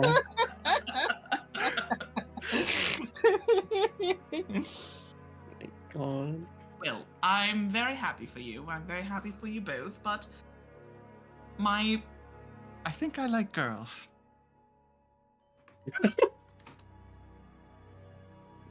darling, that does not surprise me in the slightest. But I am so she'll take one of her hands and just pat the top of it. I am so glad that you finally told me. Got the scene. And then it fades to black. Unseen, unseen. And then Check shows up.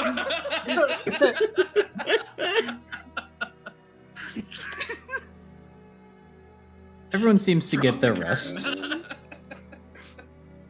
for the upcoming day. It was a bit of a long day previously, but come the morning, everyone's feeling a lot better, and most of the crew is there. The doctor actually does arrive a bit early in the morning.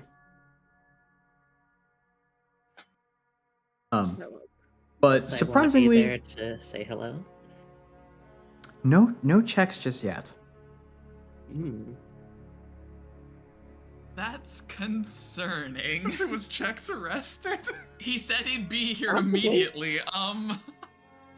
Has anyone happened to see or hear of Mr. Chex? No. I imagine if anyone was. Well, we'd certainly know if he was here. Mm.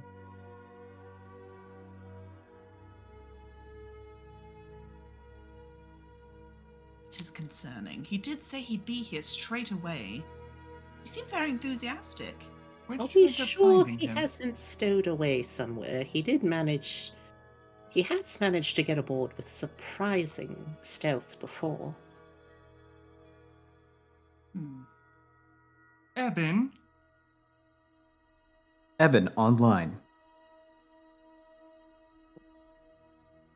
Are you And- alright? You notice a projection of Echo actually appear next to you on the ship, on the deck. Yes, Lyra, is there something that you needed?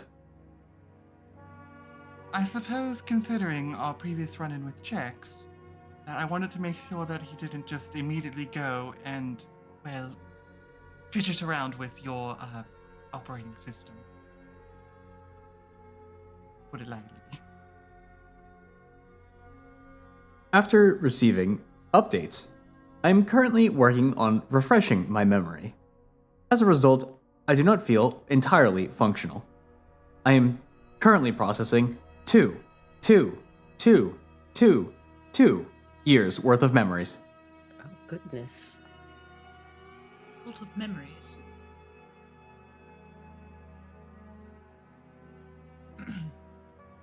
Well, I wonder if you got caught up in something. Wait, did you find him? I found him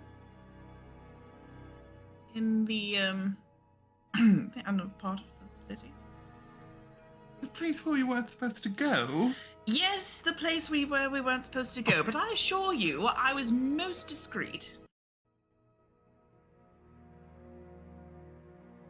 Chex didn't even recognize me. Thinking about that statement for a second. Well, was he carrying guns out in public? No, although he did get kicked out of whatever establishment he was visiting. And that's how I happened upon him. You think he got arrested? Oh dear. I hope not. Suppose we should check. We wanted. Probably. Then is that a good idea? Well, so long as you don't go to that part of the city again, I'm sure The it's thought fine. crosses between the two of you that There's not necessarily like a guard. Hmm. So getting arrested would be a weird thing. Kidnapped? Kidnapped, maybe. Oh no! He may have Maybe, also but- accidentally blown himself up. He may have potentially blown himself up. That is possible, although I'm sure we would have heard of a rogue explosion by now. True. Perhaps we should go look for him. Well, if I may interject, and the doctor kind of pipes up a bit. I for one, have been walking around a bit just to check in on all my patients. Did pass by Mr. Chex's home, and I didn't happen to see him within. So it would seem that perhaps he is not quite here. Oh dear. Hmm. Not at home, he's not here. He hasn't blown up, presumably. His house seemed slightly intact, as usual. As usual, so par for the course then.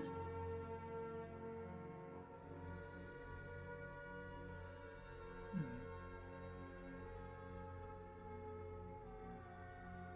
Do you know anything else about Mr. Check's doctor? Are you familiar with him?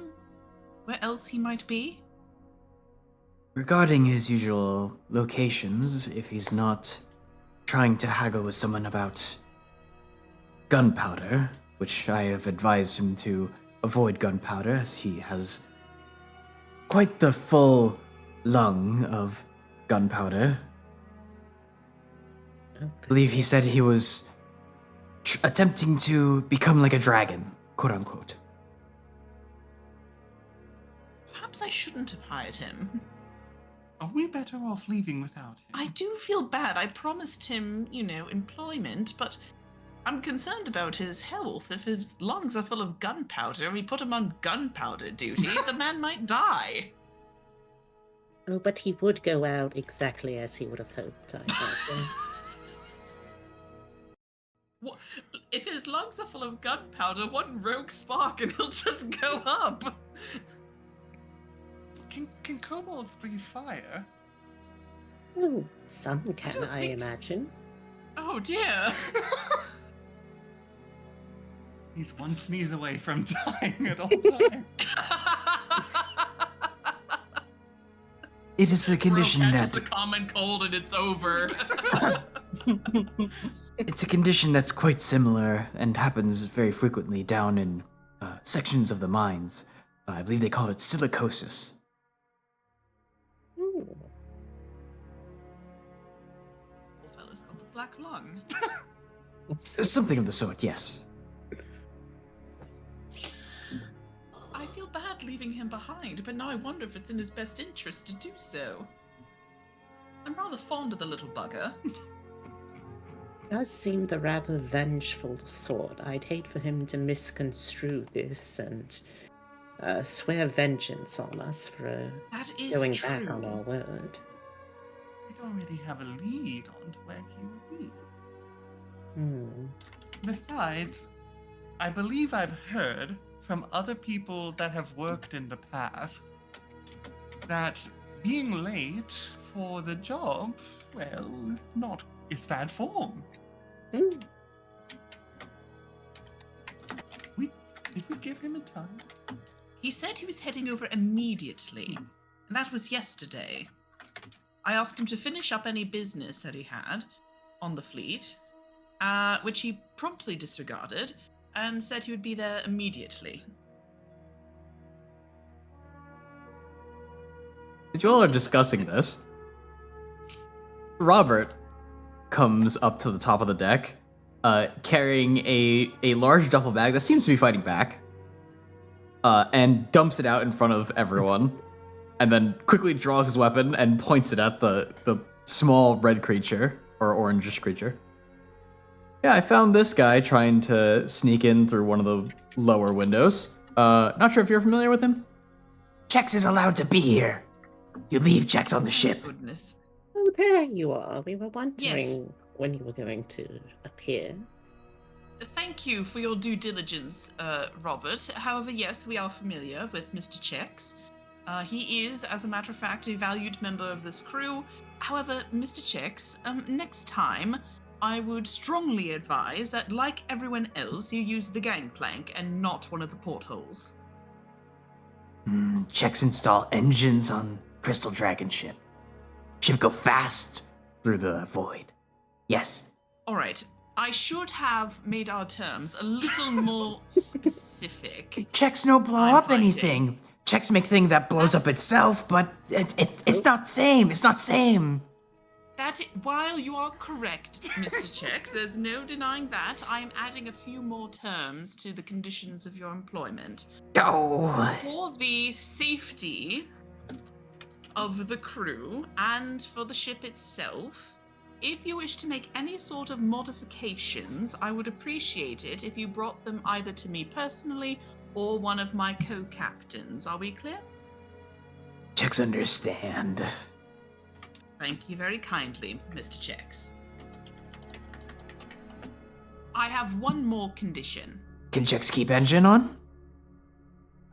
We'll take a look at the engine, but this condition is for your own benefit as well, not just the safety of the crew and the ship. This is particularly for you. I would very much appreciate it if you made regular checkups with our good doctor for your health. Oh, well, Chex in tip-top shape. And he flexes both of his arms. I can certainly see that, Mr. Chex. But this is just routine. You understand. Everyone has to do it. Chex talk to doctor. Doctor good man. Chex like good man. Very good. Very rare. Very good. Chex no blow up Yes, good we man. like. Yes, we like the doctor as well.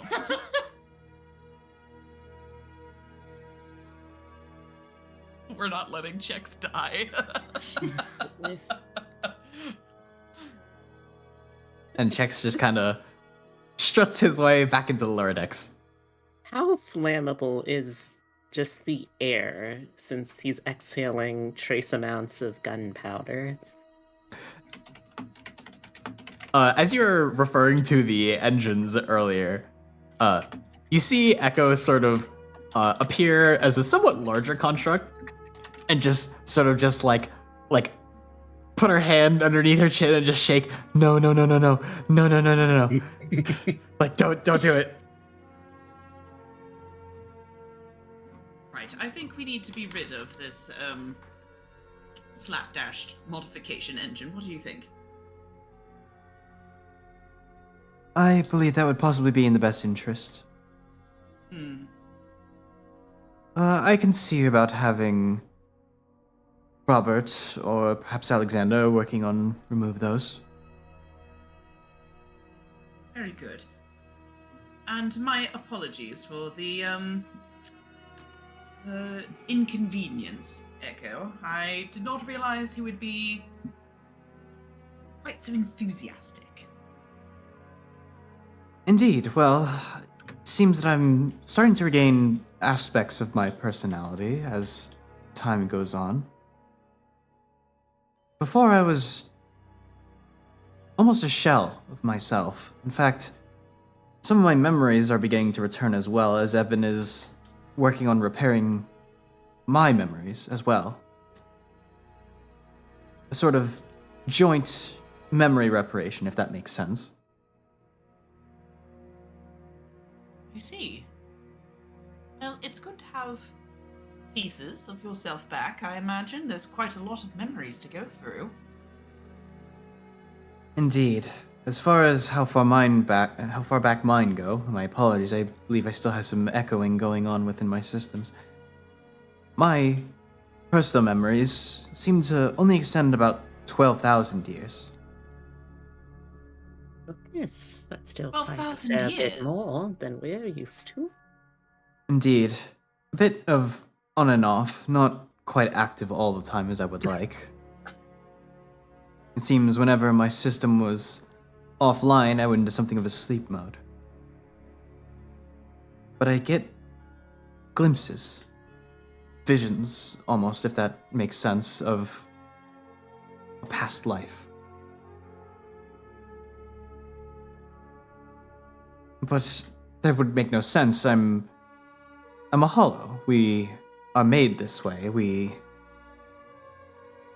perhaps might have had imprints of a former creator, but nothing quite like a previous life. Hmm.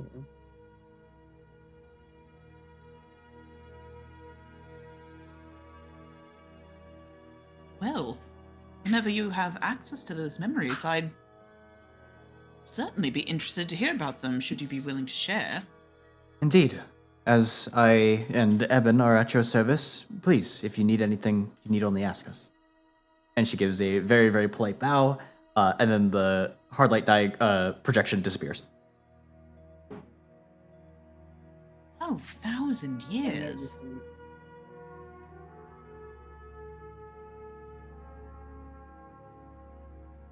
One has to wonder all the things that they've experienced and witnessed and recorded.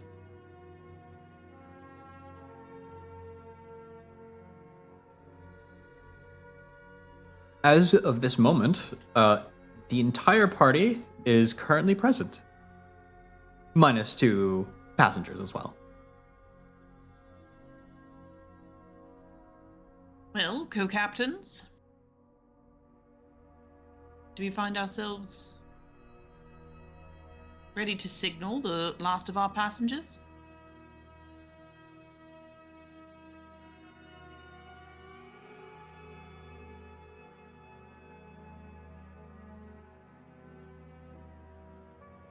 Zusa gives a thumbs up.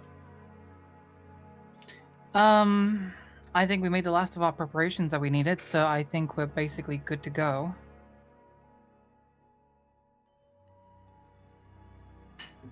Very good. We just are waiting for this quill, correct?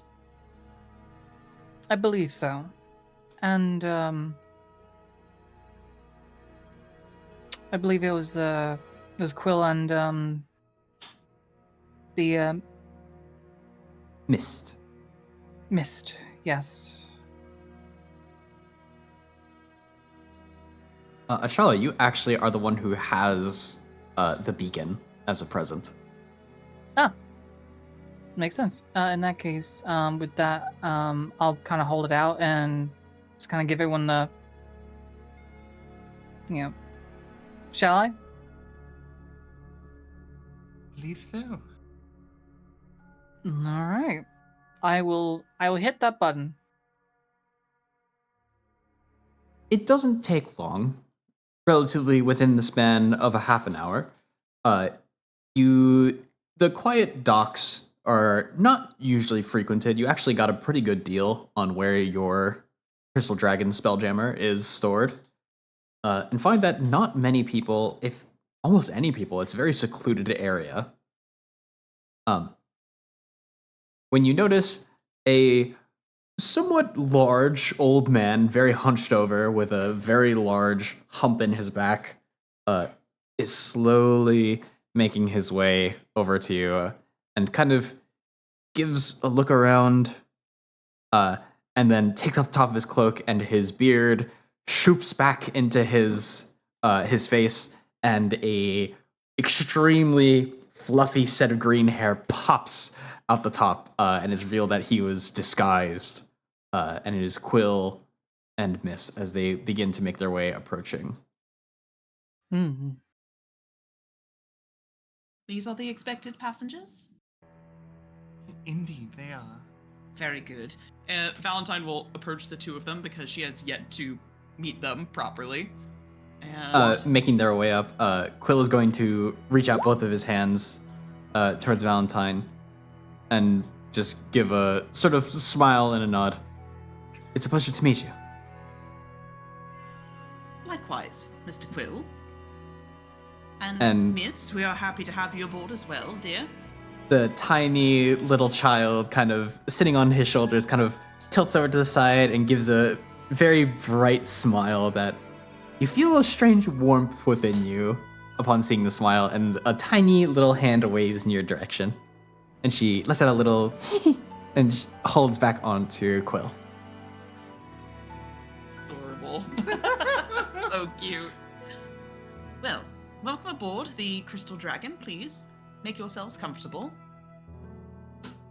Indeed. Should you need anything from us in terms of assistance, well, I can't quite account for Mist. I'm sure she'd just like to look around. She won't get in anyone's way, I assure you. But as for myself, I have some familiarity with spell jamming vessels. So should you need an extra hand, please do not hesitate to call upon me. It's the least I could do to thank you for your assistance in allowing me to travel with you. Of course. And Mist, do you ever wish to, well, have any sort of magic talks? You know that I'm more than happy to oblige. Her eyes begin to widen and sparkle a bit. Yes, please, Miss Lyra. And she kind of tugs a bit on Quill's hair, and he goes, "Oh, yes." And he reaches up and sets her down. You wouldn't be happen to be free right now to show her a bit, would you? Oh. Well, of course. Do you Good. have any... I was just about to ask if you have any bags to carry, but I realized that I would just be giving the job to someone else. Oh, no. Don't worry about me. Very good. And then yes, I would be happy to entertain the lovely Mist for as long as I can. Oh, it wouldn't have to be for very long. She is interested in stories, is the type of thing that she enjoys. A single story should be enough. I believe that I can do. I've read plenty of books in my time. Well, then I think this should be very exciting for you, Mist. Now then, if there's anything else that needs to be done, I might go set up a quarters, but otherwise, as always, please, if you need anything from me, let me know. And I apologize for the lack of information I've been able to provide so far. I promise all will be explained in due time. His expression goes a bit more stern.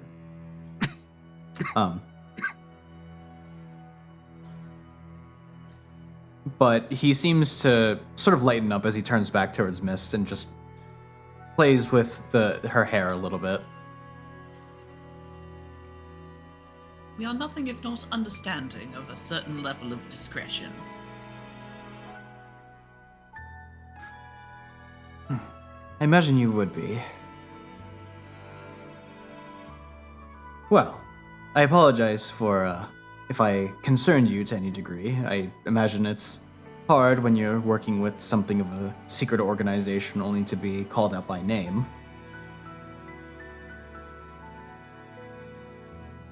Trust me, it's really no big deal. We were, well, I believe we had an idea of a desire to go to the Chaos Rift ourselves for our own reasons, so it just felt like a natural fit to have you along.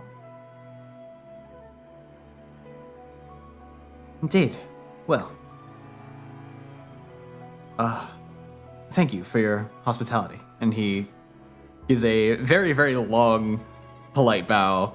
Long as in he's just extremely tall. I think Lyra would sort of like start to walk away, but turn around and sort of pat the back of her tail, prompting Mist to literally ride her tail to go along and tell some stories too. Mist is going to very excitedly kind of walk along and then is going to very gently kind of lay as opposed to just sitting because she doesn't want to press all of her weight. Trust me, you can sit down. Please get comfortable. Very used to having people sleep on my fur. You're so fluffy, Miss Lyra. Thank you. It's one of my favorite things about myself.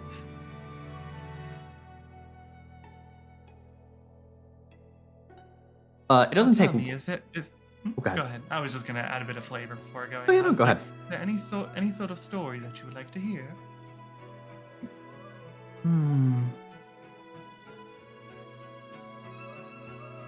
And she kind of sits and thinks for a bit. And once you kind of reach an area where you stop, she hops off your tail. And then she holds out her hands as if like waiting for your hand. She does so.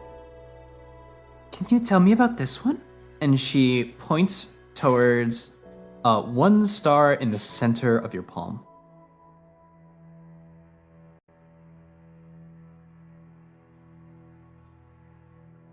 Interesting. As you sit there and you kind of consider it for a bit, you're kind of used to new constellations as of this point. But that star in particular, that's a new star. Or at least it was obscured previously.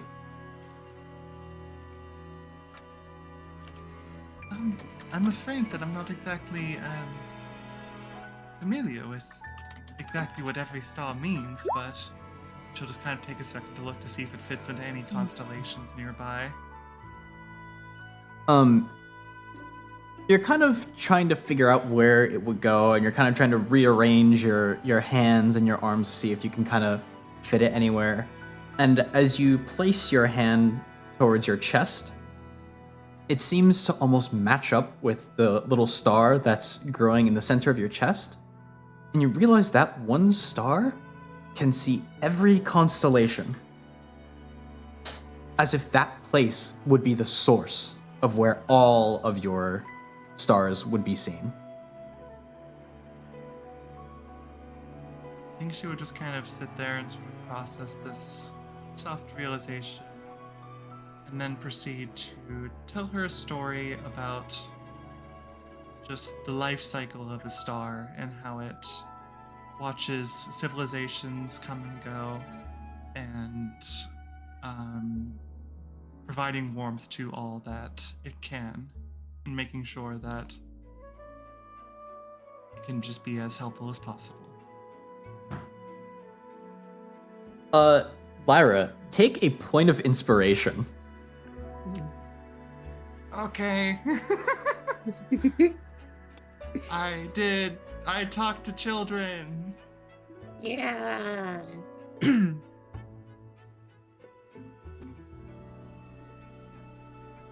feel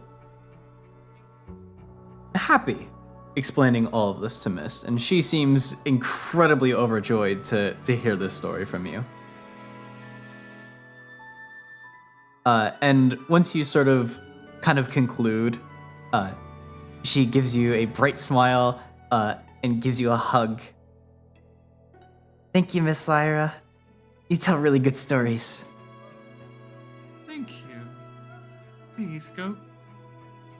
Find what makes you comfortable. I believe we'll be heading out, and I'm sure that there will be something for a meal soon. Okay, thank you.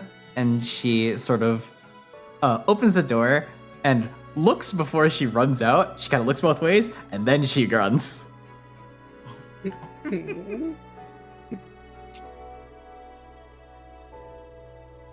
As all four of you regroup back into one of the navigation rooms, you see that Randall is waiting within, and kind of gives a nod. So, are we all about ready to set sail?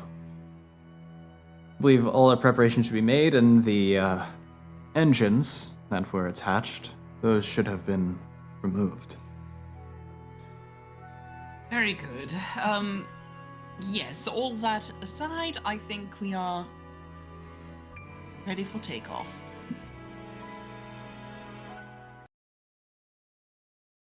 You see a echo hologram appear, and sort of give a nod. I will inform Eben right away.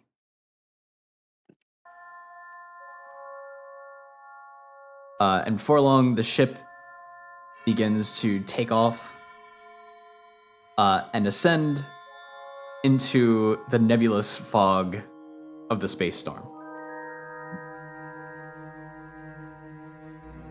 You all find yourself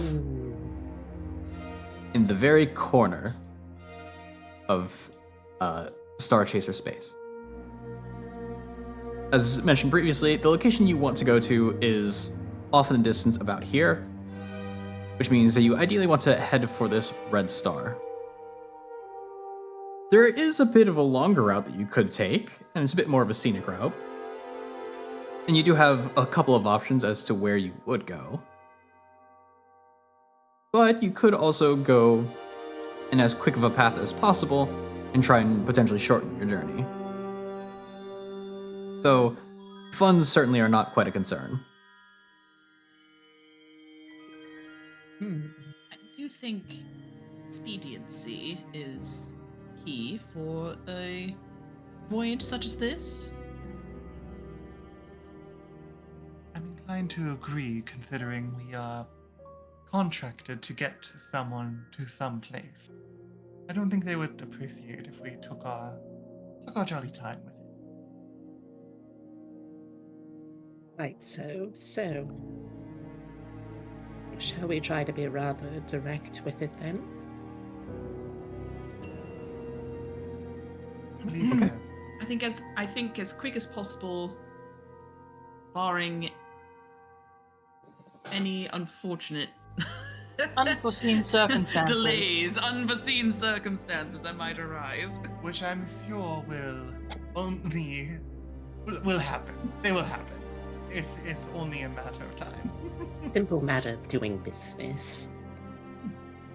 Well, certainly, I'm sure it's going to go all right this time. We have our lucky charm Robert with us this time. Is he lucky? He seems to find us unlucky, so certainly they'll balance out each other. What? Certainly. As you all sort of settle in, you agree on a set route to navigate.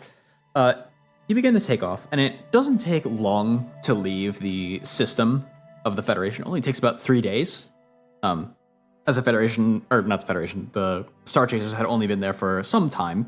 The Star Chaser route actually generally goes in something of a circle and finds its way around.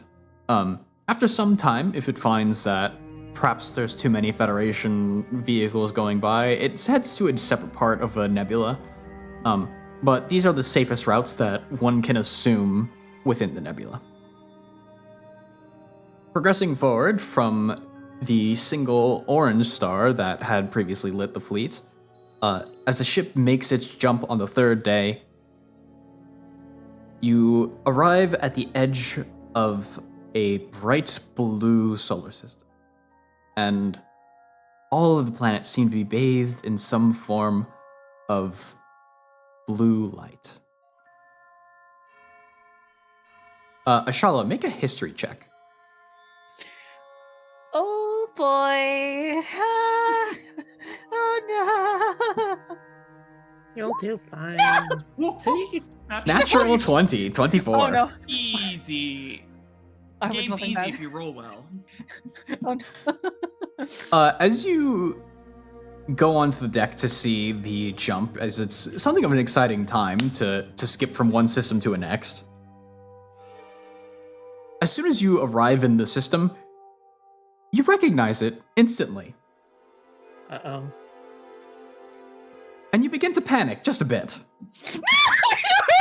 Oh no. No. And you immediately run to the deck, or to the navigation room, and you start begging Eben to go a different way. Oh no. But it's too late. We're already here. It is too late. What was this we said about inevitable delays and unfortunate, Well, unfortunate So, circumstances? Our good luck charm. Our good luck charm Robert is failing us. So all I can say, if it's what I'm thinking it is, I apologize in advance. Uh-oh. Something from my past is coming to bite me. So, Uh-oh. For those of you who are watching at home, before the game started and before Azura got into call, No. We're not gonna spoil that. That's a surprise. I was being vague about it. I was being vague about it. That's a surprise. Okay. As the ship is passing through the system, you notice everyone else notices Ashala run to the bottom and goes to check as to what could be a cause for such concern. When they see something of a beautiful, blue-coated moon that seems to be emitting ice geysers. My, what a beautiful blue-coated moon emitting those ice geysers. Just here in the distance. It is lovely, isn't it? I'm so glad we took this route. Get us out here! Get us out here! Get us out here! Get us out here! When all of a sudden, an ice geyser shoots directly towards the top of the deck. Everyone on top of the deck, make a Constitution saving throw. Oh, good. Okay. This first one's going to be Valentine. Okay. Easy. Valentine, easy. easy. 23. Uh,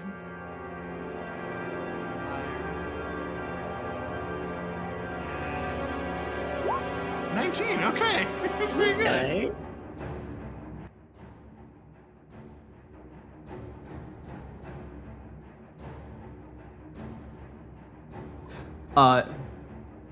And it doesn't take long for you to realize what could have done such a thing. As a horrifyingly large lunar dragon emerges. No! No!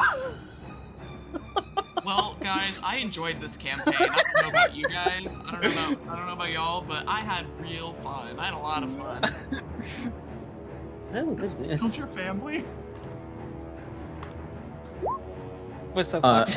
And everyone who passes the save takes 14, and everyone who fails takes 28.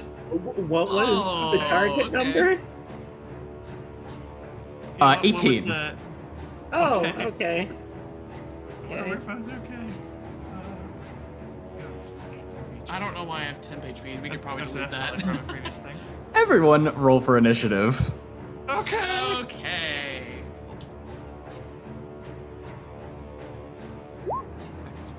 It's not windowed.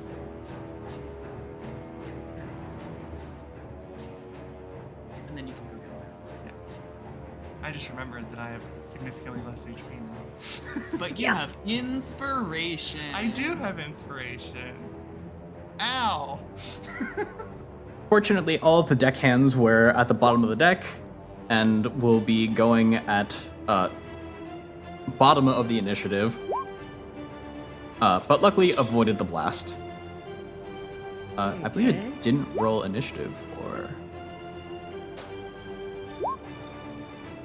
Hey, you're before the monster. That's good. Mm. I'm at the bottom. Great, so when I'm the first one to shoot it, I can piss it off. Yeah. Oh, well, I am already around half health. Valentine, Yes. you hear Ashala scream out, "That's Caliburn!" Oops.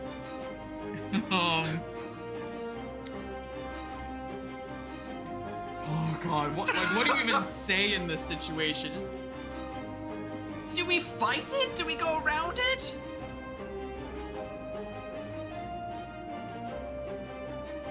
Ashala, you are able to let the party know that lunar dragons, in particular, are not known for letting things fly through. Their particular way of engaging with things is if they see a spelljammer, that means that there are people on that spelljammer. And by extension, that means they either A, are carrying loot, or B, will be getting loot. In either case, that means that's loot that's not going to the lunar dragon. And so it likes to prevent that as much as possible and steal whatever valuables may be on board. Okay. Oh, by the way, just as a reminder for everyone, you have a +5 to your first attack round. Thank you. Sick. All right, I think we're gonna whip out. Oh, wait, sorry. I think this got changed recently. It looks like it's advantage on attack roll.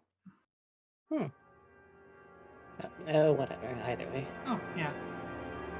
Either way, you have advantage. Either way, I will definitely take advantage of that.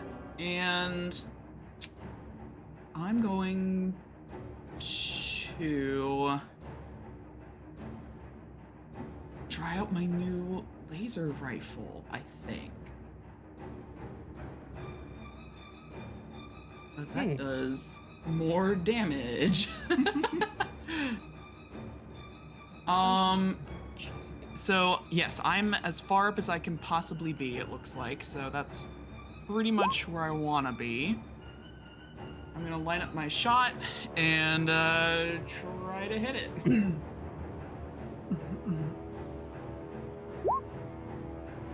18 to hit?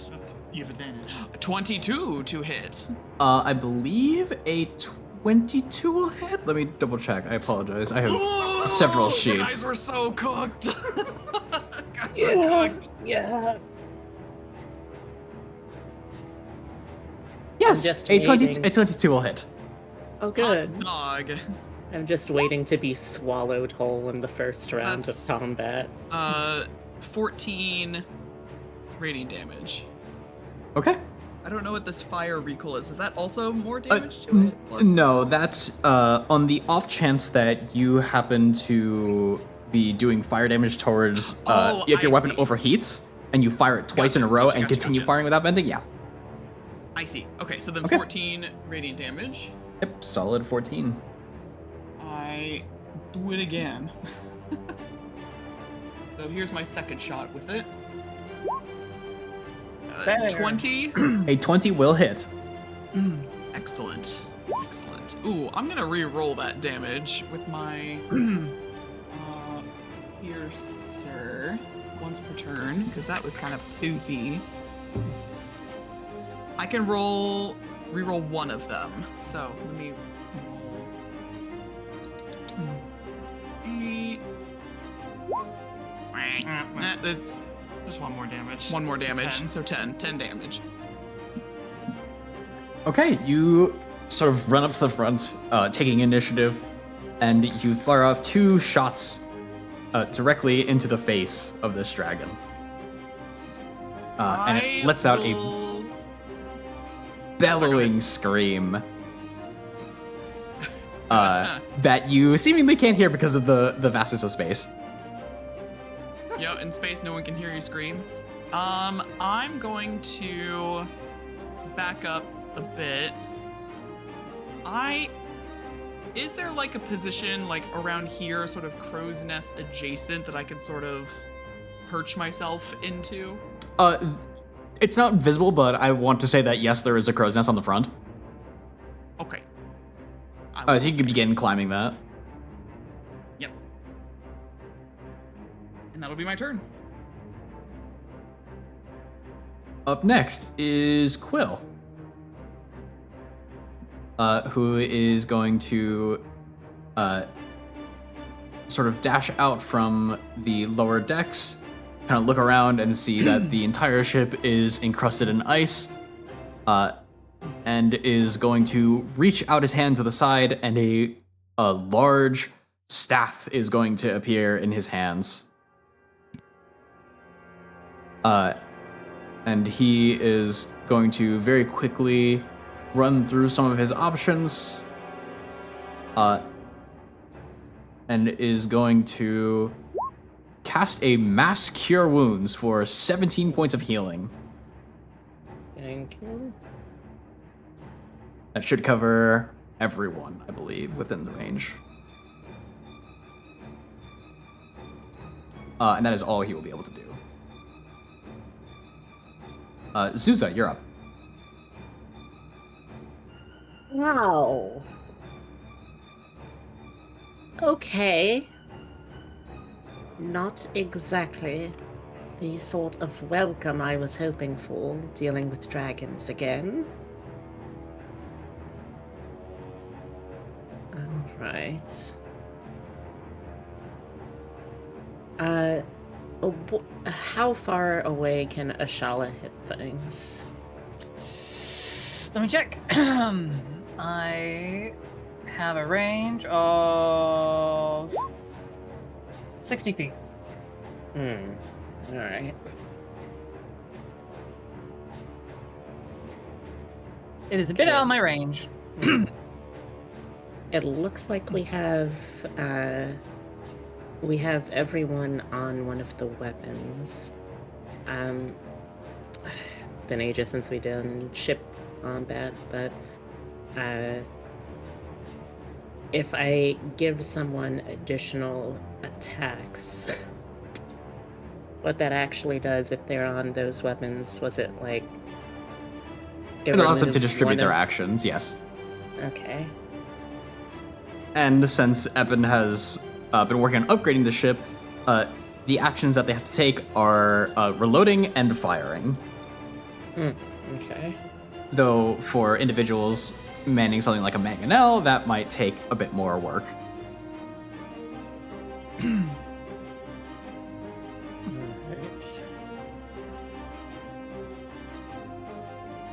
Okay, let's see, it's out of range for that.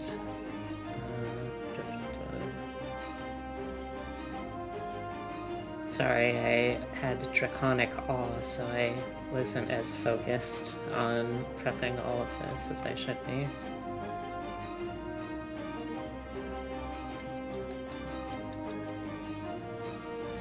Oh god, I forgot that one of these abilities is CR. I don't suppose you know the CR rating of our crew, do you? I do not have that. That's fair.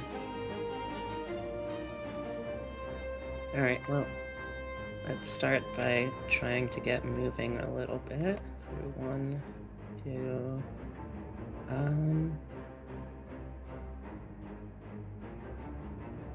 3, 4, 5, 6,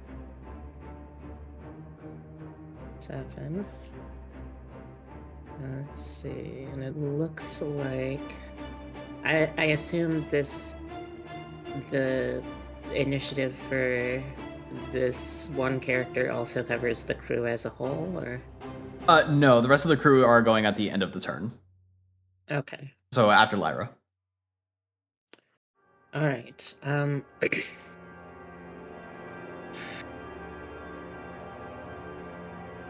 okay, I think then that I want to start off, since I'm still too far away to issue... Oh yeah, way too far away to issue a mark. Instead, I'm going to call out to Valentine. Alright, you know exactly how much hustle we need right now. I believe in you. I know that you can certainly manage this. I'd like to give her one of my attacks and then calling out. I'm not sure which of them would go first, but to whomstever of the gunners would be able to shoot first. Oh gosh, I think this might be... I think Robert might be the closest to being able to hit. So I'll call out to Robert. I'm dreadfully sorry that this has to be your first day, but you are an excellent and very dutiful soldier. I am quite confident you will do wonderfully. Give him my other attack, and that is about all I can do. Okay. Camarel is going to turn into a sort of cloud-like shape after letting out some type of bellowing roar out in the deepness of space. Is going to appear hugging one of the poles. No, thank you. He can go back. No, thank you. How high up is he? He's essentially on the ground, but he's very, very large and is essentially climbing on the ship. Oh, cool. I love being in threatened area of a dragon. Ashala, make me a stealth check with disadvantage. Oh, Someone fuck save the Groma. God. Fucking God. Working on it. Natural well, one. Oh, No. God. Oh, the dice. Oh, no. She screams. Yeah, you know what? Understandable. You see him, and he sees you.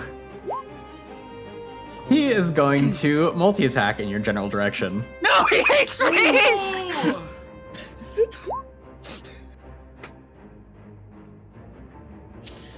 This is great because I have like no recollection That's- of this character's significance. One hit towards Ashala, the first one. The second one is towards Groba, and the next one is towards Zuza. Oh Christ, Uh, it has 3. 27, 25, and 28, I'm going to assume all of those hit. Even if I shield, no. I can't block that. That is 20 points of damage to Ashala. That is 23 to Groba. And No! that is a 22 towards Zuza. Hey, I am back down below. Oh no, I'm half. sorry. That was wrong. It was 17 to Ashala, which is halved. I'm sorry. I don't know why. I don't know why it rolls advantage. I said it for it not to do that. 14 damage to Groba. And 11 points of damage to Zuza. Okay. My apologies. Nice, -8. There we go. Thank you.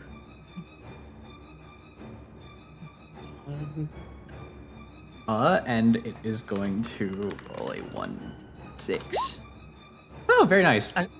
Oh God. Oh, Oh God. don't get your breath weapon back, please. Ashala.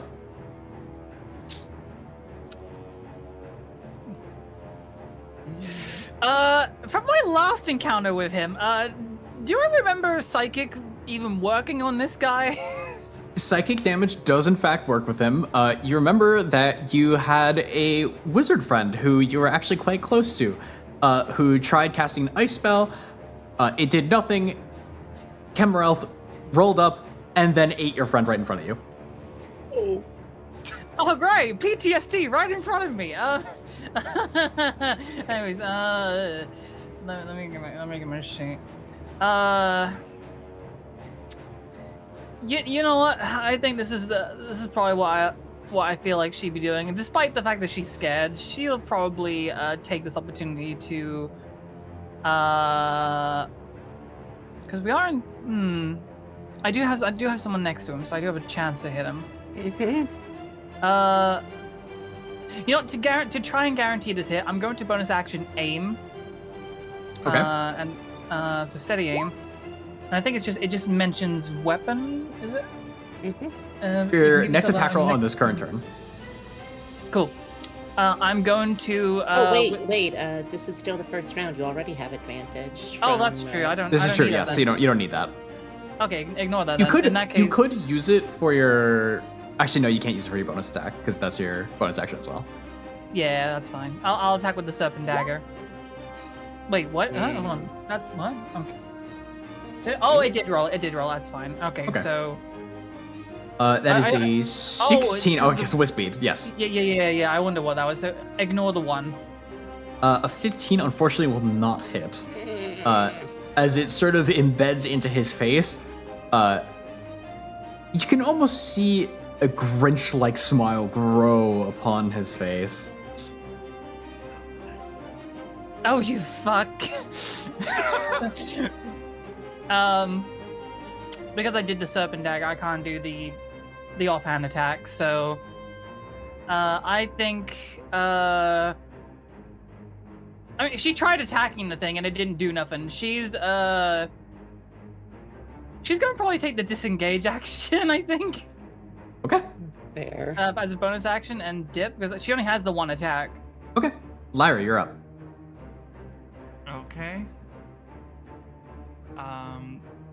Bonus action, she is going to shift into the stars with the chalice, very much so, seeing everybody immediately get hurt a lot. And I think we're going to use one of our new little abilities.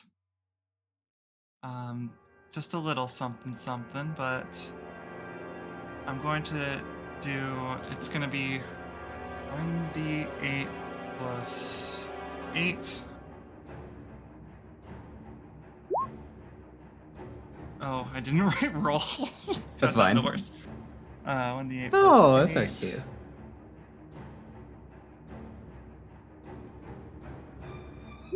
So, let's say this will go to Zuza, this healing. Yay. Groba, Ashala, and I'm not sure why it Earphone. still I'm fine, says I'm that at I have full. full health. Yeah. And then I will say, then this guy has to make a wisdom saving throw. Wisdom saving throw. Or else they could be blinded. Ooh. A 16. That does not beat it. Let's go. My DC is Camarelf 18. is blinded. Okay. I did not heal myself. Oh no, I'm full because of Quill. Thank you, Quill. I'm gonna just kind of go over. Actually, you know what? This is probably one of the safer spots I could be in. So I'm gonna just go back to here, and then end my turn. Okay. Echo is going to appear directly in front of Camarelf,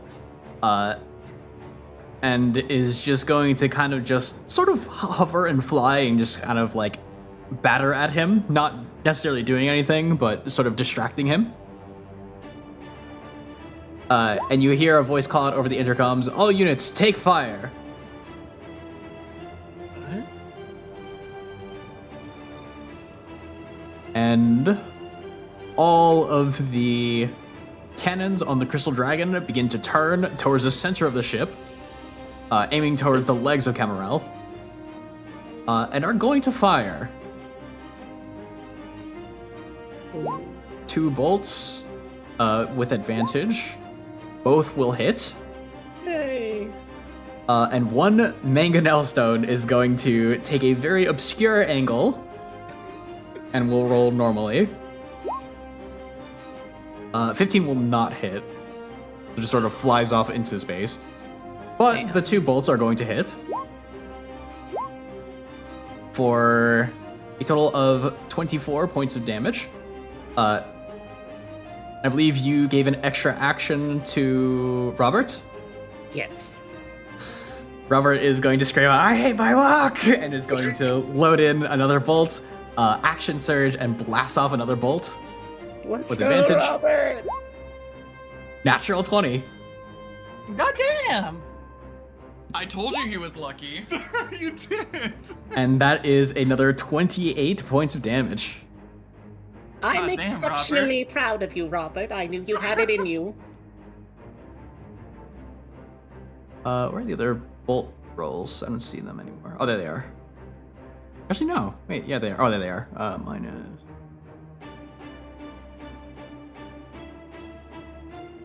Can't believe Robert's a good luck charm. Valentine, it is back to your turn. This dragon is blind, and you have advantage on it. You also Oh, have yeah. one You do need extra to- attack. I believe you also need to vent your gun currently on this turn, unless you just want to try and burst do. him down. No, I'll be good. Cause let's see, I have a feeling that if I start depleting my own HP,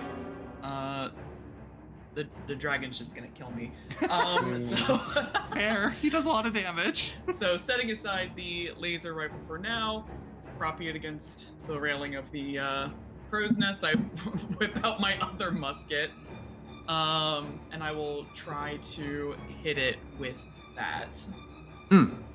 And Zuza gave me an extra attack, correct? Yes, so you should have 3 this Ooh. turn. Cool. All right, here we go.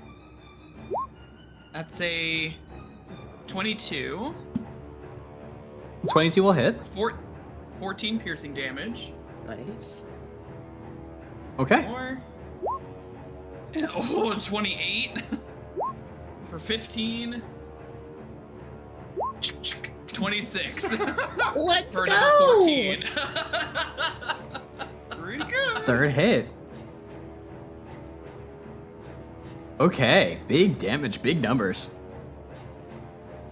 And just as a touch of flavor, the entire crew is on deck by now, yes? Yes.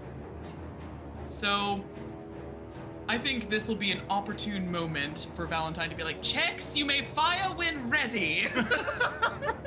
Mr. You Chex. have permission to You blow have my something up. permission to explode the dragon. Texas on Mega now! As Shex is struggling to try and reload as much as he can. And yes, that will be my turn. Grova, who was very, very cold from the icy claw that he received, kind of shrunk down a little bit, but is going to stand back up and is going to prepare. He is going to go ahead and use... let me just double check which one it is. Rakish Audacity, Hey, swashbuckler. Let's go. allowing him to sneak attack. He already has advantage. And is going to roll with his frog tongue rapier, getting a 27 to hit. So go ahead and roll for damage. And with sneak attack, will deal an additional 30 points of damage. Let's yeah, go, Groba. Groba. Did he get the... I gave him the healing. I'm just making sure that you got Yes. that. Yes. Okay. He's still hurting, I'm sure. Yes, he's still not in a great spot, but he's feeling a lot better with 2 heavy hitting healers on his side. Up next is Quill, whose staff is going to actually elongate into something of a long spear, and he's going to rush forward towards Calmaraith and is going to jump up into the air and try and pierce directly into Calmaraith's heart.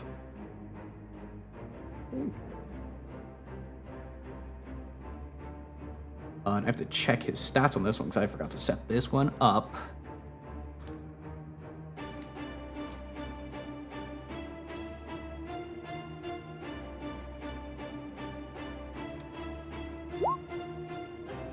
Rolls a 20 to hit. That will hit.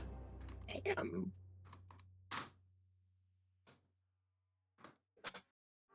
I love having competent crewmates. And it's going to deal an additional 19 points of damage. And is currently embedded, but is going to kind of kick back and pull his spear out, and is going to kind of do a bit of like a unintentional backwards flip and land on the ground, a bit clumsily on the landing, but is going to look up. Up next, my turn order is missing. Oh no. Zuza. Okay. Oh, okay.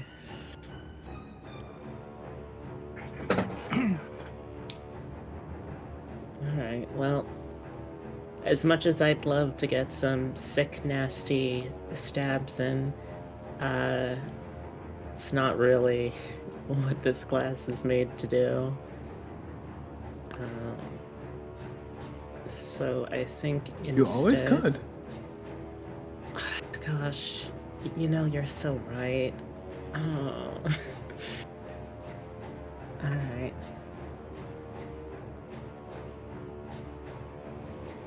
Okay, I think I'm not in position and can't do advantage from flanking, right? You have advantage because it's You have blinded. advantage because it's currently blinded. That's right. That's right. Okay. You know what? Go get him, champ. Screw it. Let's give it a shot. I would love to use my feeding mouth. Unfortunately, that's still not a very good attack for me, so let's just try and stab him. And how about the... Oh, wait, I didn't roll with advantage. Shit, okay. That would still hit. I know, just to see if I... Okay, I was just seeing if I got a crit. But yeah. Oh. This is surprising for me. Go ahead and I roll have for to damage. imagine Zuza too. That is 8 piercing. Seeing how Quill made a maneuver, you're considering how you might make your maneuver as well. And you utilize your climbing abilities to actually run along his tail, which is sort of near the base, and you get yourself up towards his back and try and get a good pierce into his back. And he looks up to the sky and with a and is going to cough up blood all over the deck. I got up on the Hydra's back? Finally, Danny DeVito will get off my ass about that. He is going to fly up into the air and do something of a spiral. It tears apart the center mast. And is going to, if you want to stay on, you can make a roll too. Yeah, what exactly would that be, since I've got the Make a sticky feet? strength, make a strength check with advantage. Okay. Oh boy. That is a net mod of 0, so... 19. 19 versus his 14. You stay on him if you want to. You know what? Sure, why not? He is going to completely trash the center sail and is going to start flying out off the edge of the ship. Zuza, come back! Can I reflex? Can I use a reaction to hop back onto the ship? Zuza! You are firmly planted. You use your efforts to secure yourself. Okay. And he is currently taking you away. Oh no! Okay. Well, this is unfortunate. All right. Well, let's see what else I can do. I still have one more attack, which I'm going to give to Robert. So, just as I'm passing, Robert, I know you can do this. I trust Robert with my life. And then, well, the good news is being literally on top of it means that I am going to successfully be able to use some rallying mark. So, I'm going to be doing this with 2 of my Noblesse Oblige dies. So let's try and roll those. An 8 and 8. So that means the next time damage is rolled against it, the dragon, before the start of my next turn, you can get an extra 16 damage to the roll and you regain 16 HP.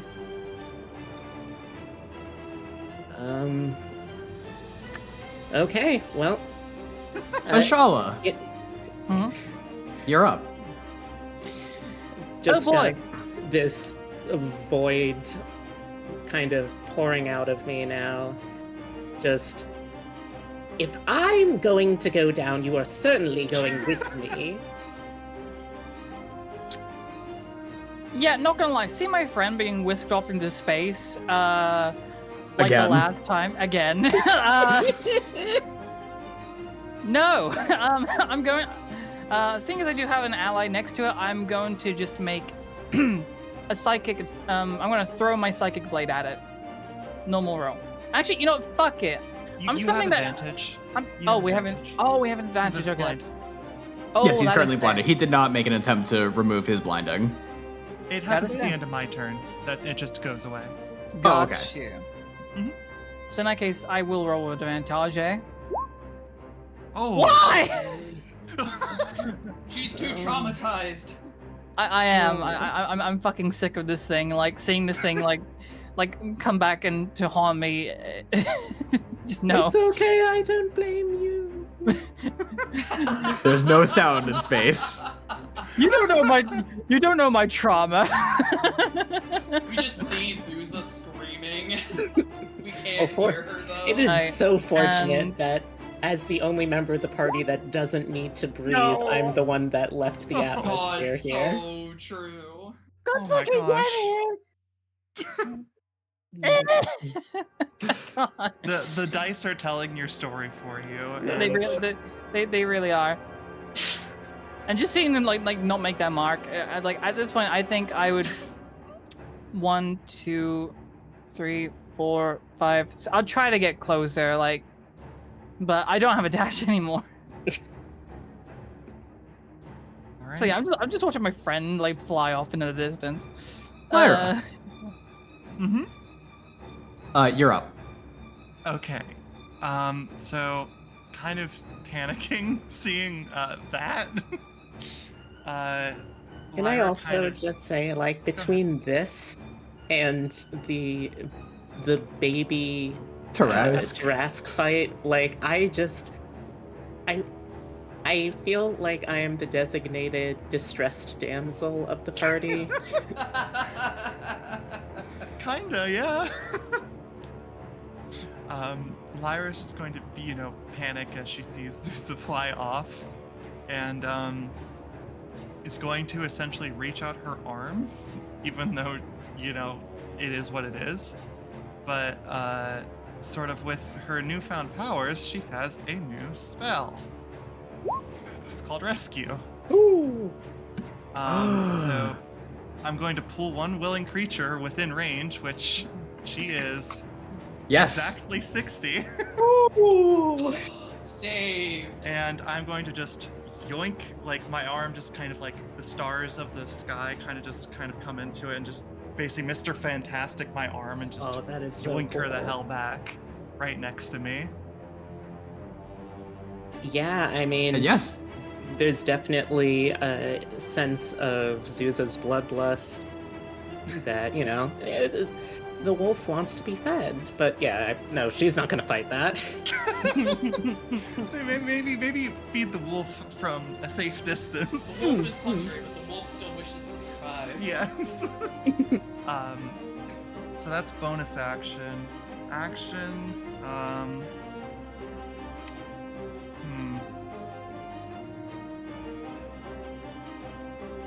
God, I'm trying to read through all my stuff. I'm going to go ahead and use what's the function called the staves on myself, which is for the next 1 minute, I can cast cantrips with a casting time of 1 action as a bonus action. Ooh. So that is one of my cards, but since I already used my bonus action, that is going to be what it is going to be for this turn. I do think probably going to back up a little bit away from the scary dragon from there, and then call that my turn. Okay. Valentine, you're up. Cox gun. So my laser rifle has had its cooldown, Yes. so I'm gonna pick that one up, and I do what I do best, and I try to shoot the dragon. It's 26. 26 will hit. I'm points of gonna damage. re-roll that. Oh, you reroll the one, definitely. Yeah. That could be a lot better. That's much better. So that's Yeah. going to 9 points of be damage. 9 points of damage. Actually, no, it's not 9. It's 9, 13. Oh, because it's the Also the +4. Yes. Correct. Yep. Correct. Yes. yeah. Okay. I do it again. Oh, okay. I'm gonna use one of my lucky dice to not do that. By the way, roll don't in forget fives. that you add 16 to the first hit you deal for damage, and you heal that Oh, much if shit. you're missing anything. Sick. So an Alright, additional I'm 16 gonna- damage, right? Mhm. Nice. Yes, another additional 16. It's just of whatever type the plus 9, Plus 9. so 17. 17. This is a 17 hit. Let me double check. I don't imagine it does, but that would be great. A 17 does in fact hit. Yo! Sick. That must be like right on the 17. line. Another 17 radiant damage. Damn. Okay. You all are dealing absolutely massive heavy damage to this thing. Quill is going to bolt up as fast as he can. 5, 10, 15, 20, 25. And it's a bit stuck for room here. It's a bit crowded on the deck. And is going to set his spear staff in front of him, and is going to begin casting a spell. But that spell is going to consume his full action to start casting it. Zuza, you are free from the dragon. Whew. Well, that was very, very helpful of you, Lyra. I owe you my life. Right. Well then. Valentine, if you would be so kind as to fully unleash hell, that would be absolutely delightful. I'm giving Aye, both aye, of my Captain. attacks to Valentine for a 4-attack round next turn. Gonna move a little further away from the thing now. Oh wait, actually, before I move, I think I was here. Before I move, I'm gonna just throw another. Let's do a 1-die version of the rallying mark again on it. So that's gonna be an extra 9 damage. And 9 healing, if that means anything. And now, let's move a little further away. 1, 2,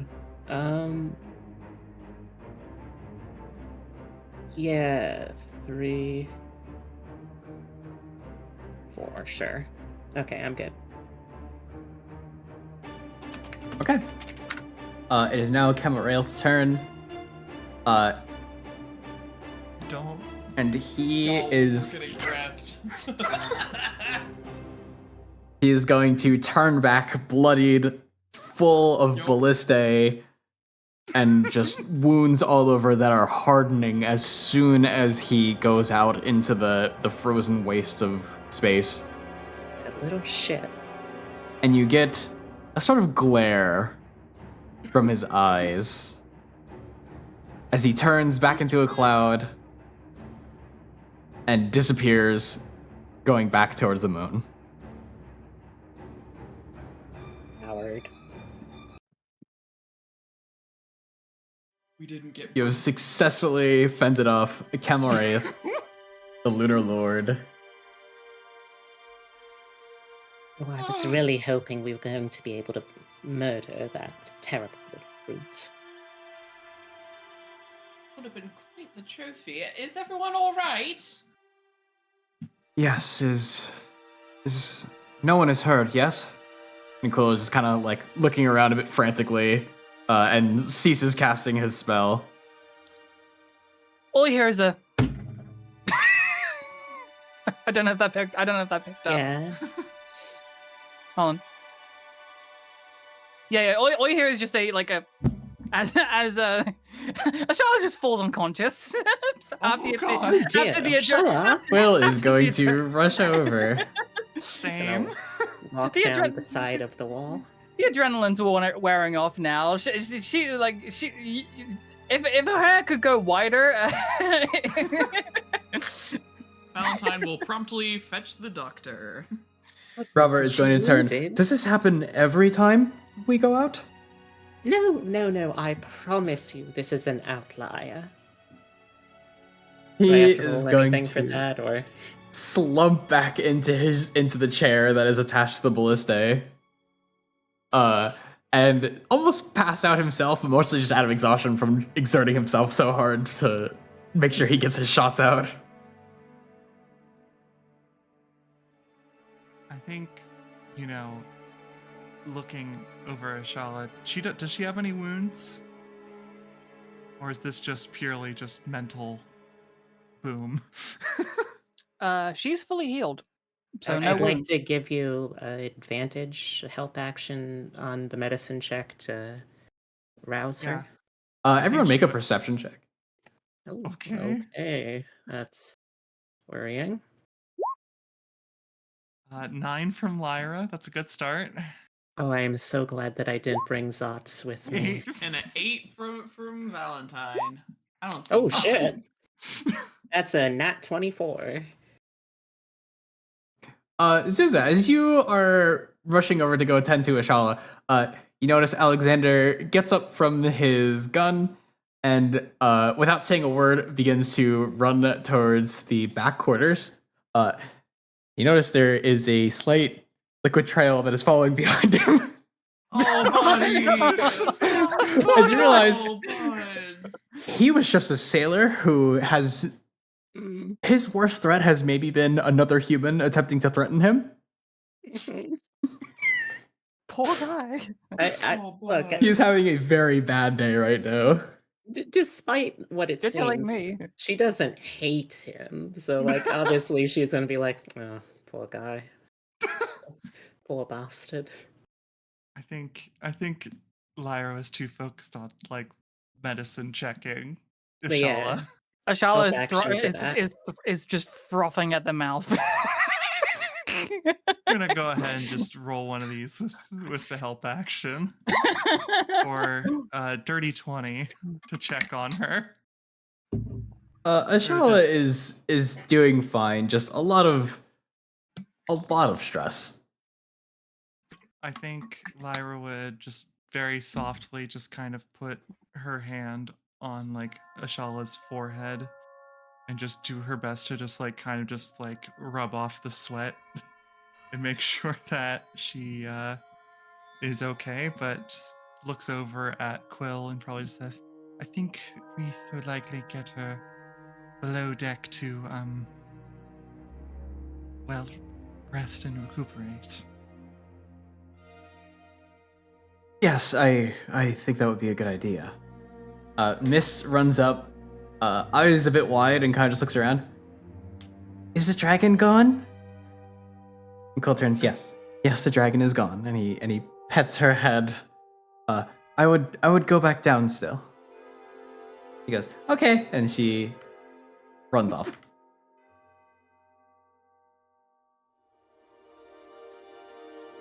Will you be able to carry her, Will? Yes, I can handle that, no worries. And very easily lifts up Ashala, and brings her down into the lower decks, being careful not to trip on any of the stairs. It's a bit awkward, and not to bump her head on anything either, as it's a bit of a tight space. But it's pretty easy to get down to the lower decks. And the good doctor is waiting down below at the very bottom.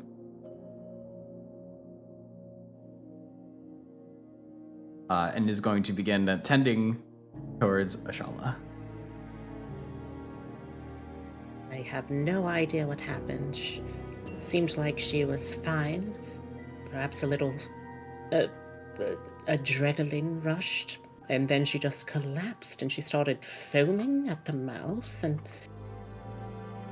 I don't know what happened.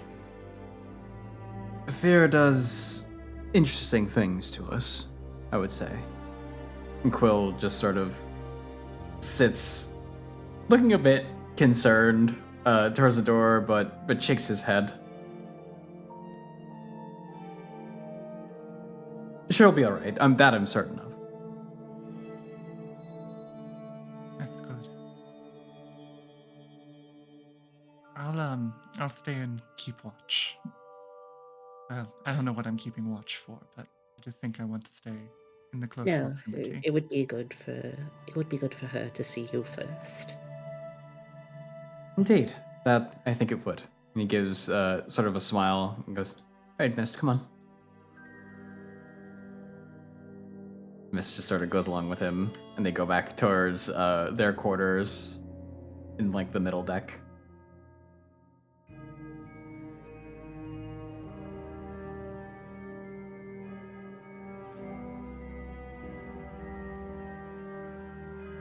Over the intercoms, you hear Eben's voice call out, "Attention! No additional hostiles have been sighted within the area. It seems that you were successful in driving off the dragon." Oh, well, that's good. Let's see what we can do about getting our main mast repaired. Hmm.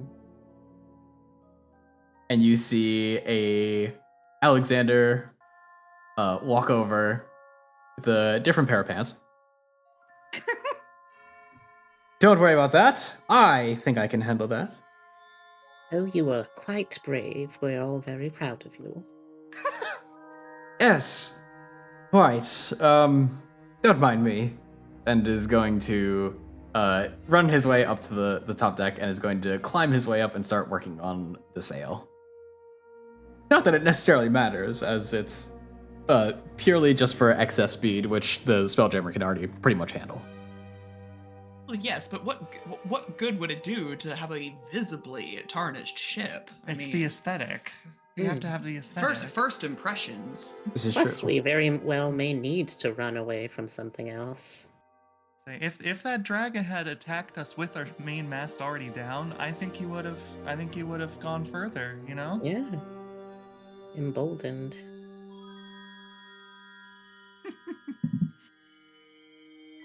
Well, I can certainly say I wasn't expecting a very large, very frightening dragon at the start of our venture. It seemed to have alarmed Shala. It seemed Very that she much had a so. history with him. I could have sworn that I heard her say a name regarding Anyone the have a dragon. history with a dragon? Suppose you Well, could we have. encounter it. Well, that is true. Sparkles. Well, yes, but Sparkles is a special circumstance, although I suppose special circumstances can occur more than once. Well, She didn't seem very thrilled to re-encounter this dragon. No. I don't want to hound her for answers as soon as she awakens, but we do need to understand what we're up against and if this is a threat we should expect again. Randall makes his way down. on the way back. Yes. Well, the creature we encountered was Kamaraeth. It's something of a defender for the region, one would say. Lex Frigate made a deal with the creature one time, and since then it has essentially terrorized anything that it comes across. And we have wandered into its territory, I assume. Indeed. I thought that we might have enough time within the lunar cycle to have gotten past it, but unfortunately it seems that, well, when you can't quite see where the planets are in their orbit, unfortunately, we happen to come across right as it happened to be right near our landing point. Unfortunately, at the rate that we're going, I don't anticipate us seeing it again. That's And good news. in the future, we can avoid it. Hopefully, we're avoiding it, yes? Yes. Oh, yes. I don't plan to deal with that any more than we have to, which I believe this was all we have to. Indeed. In any case, I will see towards getting us out of this sector as soon as possible. And see if I can predict any other future routes. As far as any conceivable threats, the only thing I could imagine might be space hobbies, but not in this sector. No. Not for some time. Very good. And does An anyone want... auspicious beginning. Does anyone want to have anything they do before we wrap up? Oh gosh. Good on my end. I think Zeus is just. She's upset and not pleased that she's upset because she wasn't able to devour such a thing. Wanted to take a bite. It's very unbecoming, but that has been something of an instinct. I think after this fight, if anybody wants to find Valentine, they would find her in her room, meticulously taking apart and cleaning her weapons. I don't think Lyra would really leave the doctor's chamber area while waiting. Maybe grab some food, but otherwise just stay by. As you're kind of waiting there, Groba actually does bring you 3 burgers. One for you, one for the doctor, and one for Ashala. It might get a bit cold, but I can try about warming it back up, I think. He's so cute. Oh my God. My little Groba, you do realize that I am essentially a star. I can warm it up myself. Oh, well, I mean, that's really convenient. Actually, And he pulls out some jerky. could you just a little? You've become our ship's microwave. Groba, I am not a microwave. It's a microwave. A microwave. A microwave. Yes, I can warm it up for you, but please don't get used to this.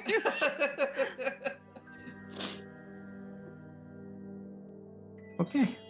And with that, before we go, let's decide which location are you going to next. You have the Blue Star or the I Gold think Star. As far from here as possible. You get to choose either or. The Blue Star may yellow. take a bit longer, but the Orange Star is a little bit closer.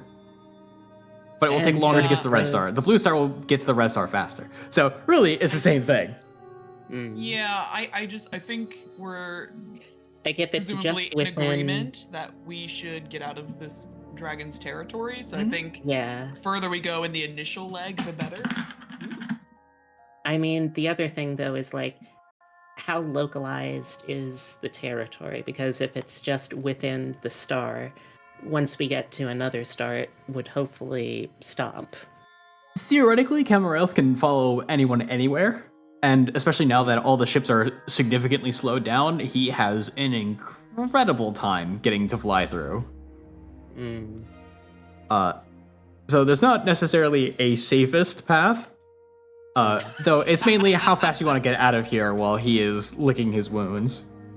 Well, I mean, the other thing though is like, while yes, he technically doesn't have to bother with us because, you know, he's an apex predator and all of that, we did also see him specifically evilly smirk at Ashala, which to me makes it seem like, oh, I'm going to fuck with you again, personally. Let's go with the yellow star Okay. to get to the nearest safety, air Some- quotes. as Some possible. blue. Some blue, maybe yellow. Bitches love yellow. She didn't want yellow. And that is where we will end for tonight. Thank you all so much for coming. Thank you everyone for coming to play. I had an absolutely amazing time. I don't particularly see anyone on. Does anyone have any suggestions? Maybe meet a new friend.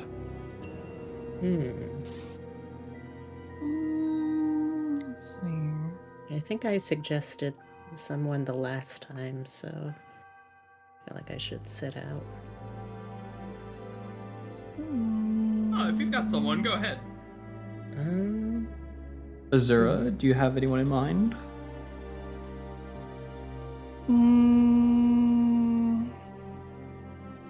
I'm just looking through and just seeing.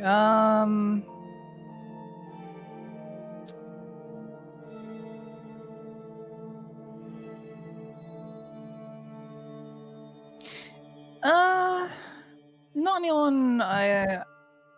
Nobody like in the on the lines of like relevance of like playing D&D or a tabletop or anything. So I think it's just gonna be down to personal preference. So I think if you just need someone to throw people at, Yeah, Blue I think Pixies. anyone is fine. Yeah, Blue Pixie's a good one to go for. They're a good friend, and I love them to bits. Let's go say hello to Blue Pixie. We will be back in 2 weeks with more Comet Tales. We have quite the adventure ahead. And I hope you all enjoy us, and will come back to see us next time. As always, safe travels. Bye-bye. Bye. Bye.